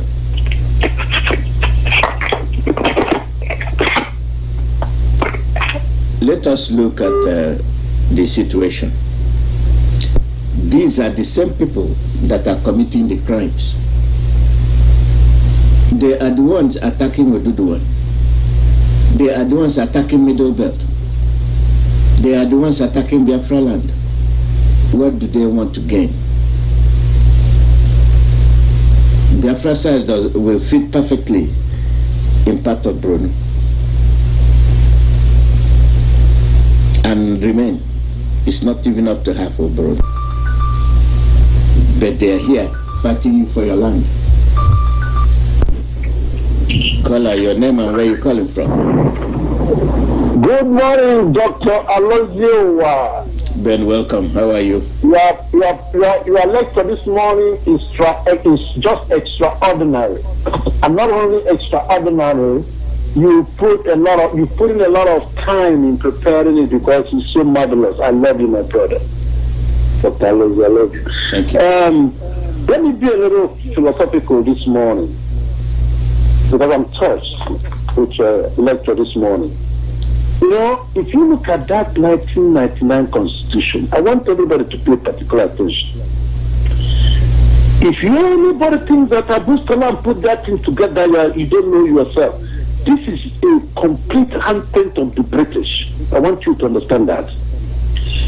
Because the intelligence in crafting that Constitution is not something that a black man is capable of doing. I'm going to tell you why. You see that Article 9 you mentioned. Are you getting me, my brother? Mm-hmm. You see that Article 9? People should take time to study that Constitution and see, that Constitution was given at a time Nigeria was transitioning into what I call second phase democracy.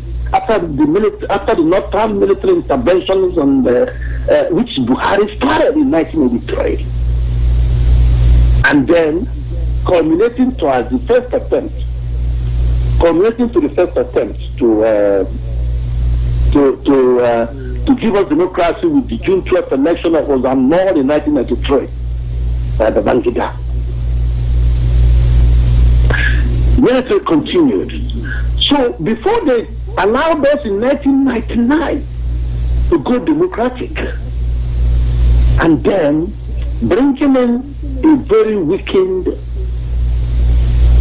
Obasanjo who was brought out from prison. You don't bring somebody from prison and just make him a president without him going through all kinds of psychological analysis and analyzing his brain to know whether he's capable of even surviving, not to talk about being a president of a country. Because even Obasanjo was shocked, and they used Babangida to finance his election with the promise that after he's coming back. And you knew how Babangida fought hard to come back until America told him, "You're going nowhere." It was a disappointment to him. You know, he fought very hard to succeed Obasanjo. That being said, that constitution was neatly prepared by the British to continue with the local hegemony over Nigeria, so that they will continue with the same exploitation of Nigerian resources as it was when they gave us independence. That being said, Nigeria as a country, or nation as supposed to be, if you look at Nigeria, Nigeria is not a homogeneous society. We are heterogeneous. In other words, we are made up of different ethnic tribes, and with our differences in religion, Yorubas are pretty much traditional religion. They practice traditional religion. They are never Christians. They are never Muslims when they started their way of life.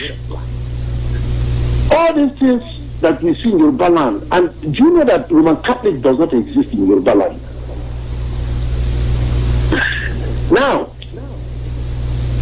with all these differences, and you expect over 200 million people, black people, to manage a country as big as Nigeria, it is impossible. That's why we are fighting and killing ourselves until today. And they knew what they were doing. They mumbled us together while we are killing ourselves with the power they gave to the North to dominate everybody. They are busy cutting away our natural resources. They feel fear.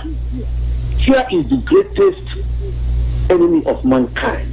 Why Nigeria has not divided is because of fear. Some people forget that this land that is made up of Nigeria stays the same. It does not divide. People will wake up tomorrow if Nigeria is divided today and look back and say, nothing changes actually. Because people are doing businesses everywhere they are. Lagos is flourishing as it is today, and everybody is doing what is doing. Nama or whatever is being catered to the east, will be trapped in, no more destroying land, doing their businesses. Know how someone that is well settled and doing business in the east will pack his things and go because a nation called Biafra is created. It's a lie. It is the lie from pit of hell that politicians do not want people to understand that nothing changes. We belong to ECOWAS. People will look back and say, why were we killing ourselves all this time? It's because of fear. I want to tell our Northern brothers, you have all the potential to develop your people. Our leader has said, do you know that milk and the resources that come from Nama, meat, hands and skin, in that time it's known for their leather in the north. Where is the name of the from? Textile industry. It's in the north. Unfortunately, we are being deceived by foreigners to fight and kill ourselves, thinking that the only resource we have is this oil in the south and the southeast. It is a lie. If only people will be smart enough to know that all these things we are doing, killings, is just absolute stupidity and the foolishness of the black man. Nigeria is not supposed to be a country. You have about 4 or 5 countries in Nigeria. Ghana is only 25 million. How many people live in Rwanda? How many people live in South Africa? They're just 1/4 of Nigeria, and then you brought all these people together with our different ethnic differences. With your religion, if Muslim religion, which is the fastest growing religion right now in the world, if you practice your Muslim religion and people see now that Christianity seems to be on the way, it's falling, and the people see the discipline in Muslim religion and look at it and see that it's something good, people will voluntarily become Muslims or become turn to Islam. It doesn't matter. That's what Christianity is not indigenous religion to Africa. So also Muslim religion. People will gravitate to anything that is good. That's why I have all this bunch of people, foolish people following all these criminal parties. Because they believe that they will give them hope. So the point I'm trying to make here is this. Anybody who is afraid of Nigeria being divided should just stop being afraid. There is a lot of potential in every one of us. Every section of Nigeria is blessed. Do you know that the greatest solid mineral resides in the middle belt? Nigeria has the greatest number of deposits of granite in the middle belt. One of Columbia, one of all, you name it. Nigeria is awash with all kinds of gold everywhere. Zamfara, Nigeria is awash with all kinds of natural resources. Why are we, black Africans, killing ourselves just because we are so stupid? It is an issue. And I want to warn our people very well. I'm talking about the Igbos. We are very modest people. We are very good-loving people. We are not troublemakers. Everywhere we go, we maintain peace and we build it. We cannot come now to start to denigrate anybody. It doesn't make sense. Let me tell you, if the northern women will come out and be marching and be clamor and be supporting the referendum for Biafrans, it goes viral. The world sees it. It's not, everything is not negative. If the northerners will not come out and say they are tired of this, something made them to do that. Because they have been pushed to the wall, because they thought that they can get it from killing. They're now beginning to find out that you can also be killed. And God bless Mazi Nnamdi Kanu for standing strong, because you do not get anything from fear. Fear is the greatest enemy of mankind. Until you stand up and stand for what is right, irrespective of whether you will die in it or not, you will never get anything. And that is what makes the white man. Thank you, God. God bless you, Dr. Alonso. I rest my case. Bye-bye. Thank you, Ben. Thank you very much. It is what it is. It is what it is. We reprimand our people for them to change their behavior. You see your enemy. You see him at your doorstep. He is right in your yard. And you behave as if it doesn't perturb you. It doesn't. You don't care. And at the same time, you're the one crying. Where it gets to me is when these people come to convince you to form a security outfit. If I were your position, I'd say, what about ESN? It seems like when something happens, you start looking for ESN. And at the same time, you have people calling themselves elites, trying to tell you, don't talk. These are the kind of people, they watch crime happen and they tell you don't talk so that you won't die. But the people killing you know exactly what they want to do. If you don't talk now, when will you talk? If you don't tell the world what is happening, when are you going to tell them? What kind of image are you trying to portray, and to who? Who are you trying to satisfy?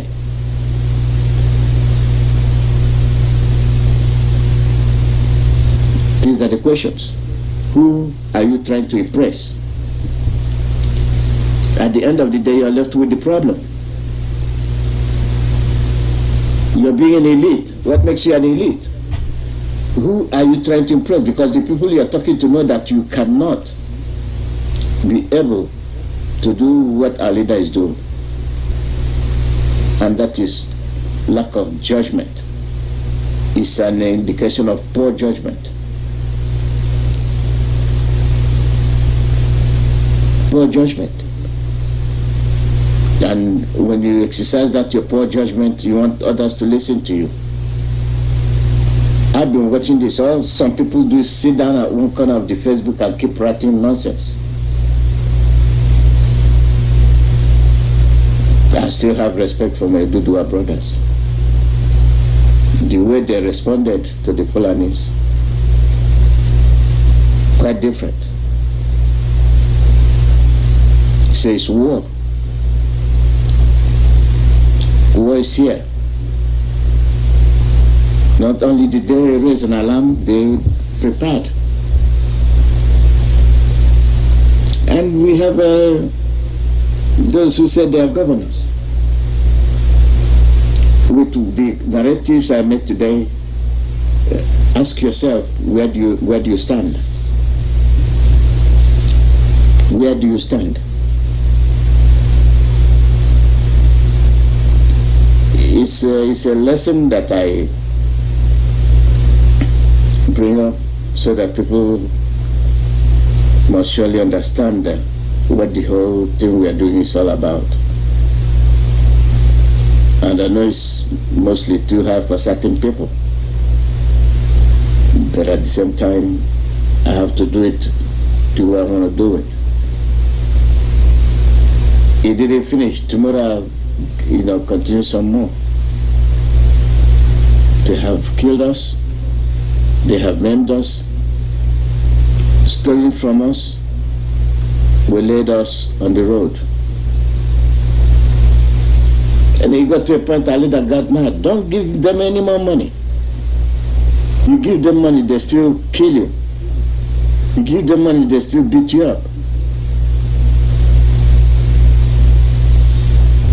They'll still beat you up. After you've toiled, done everything that needs to be done to make a living, you have a person standing in the middle of the road. What are they searching for? Not only that, they go to the creeks and block them. You can't go fishing. But they catch fish though. You cannot tuck your tail between your legs and go home because you've been exposed. No, you come out to say you are writing. Many of us know how to write, and many of us know how to speak. But this is not the time for grammar. It's getting to the time where you have to look into the defense aspect of it. How do you defend yourself? We even beg, please give us some money. Let's save these women and children. Please give us money. Let's support these ESN. They eat, they are clothed, and at least they must be healthy. So when I see mosquito come to land on me to bite, I swipe. If you don't, it will suck you bone dry. My people, this is where I'll be ending today's program. We're going to be on the air again tomorrow. We'll be on the air again tomorrow. Like I said, we'll continue from where I stopped today. So many references to be made. So many. We have to make so many references.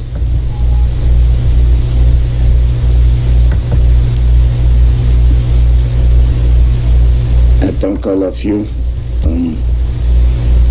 And be careful. Be careful.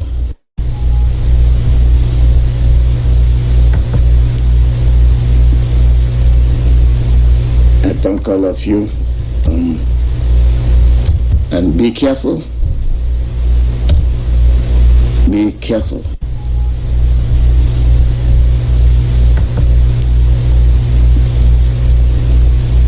I thank all of you.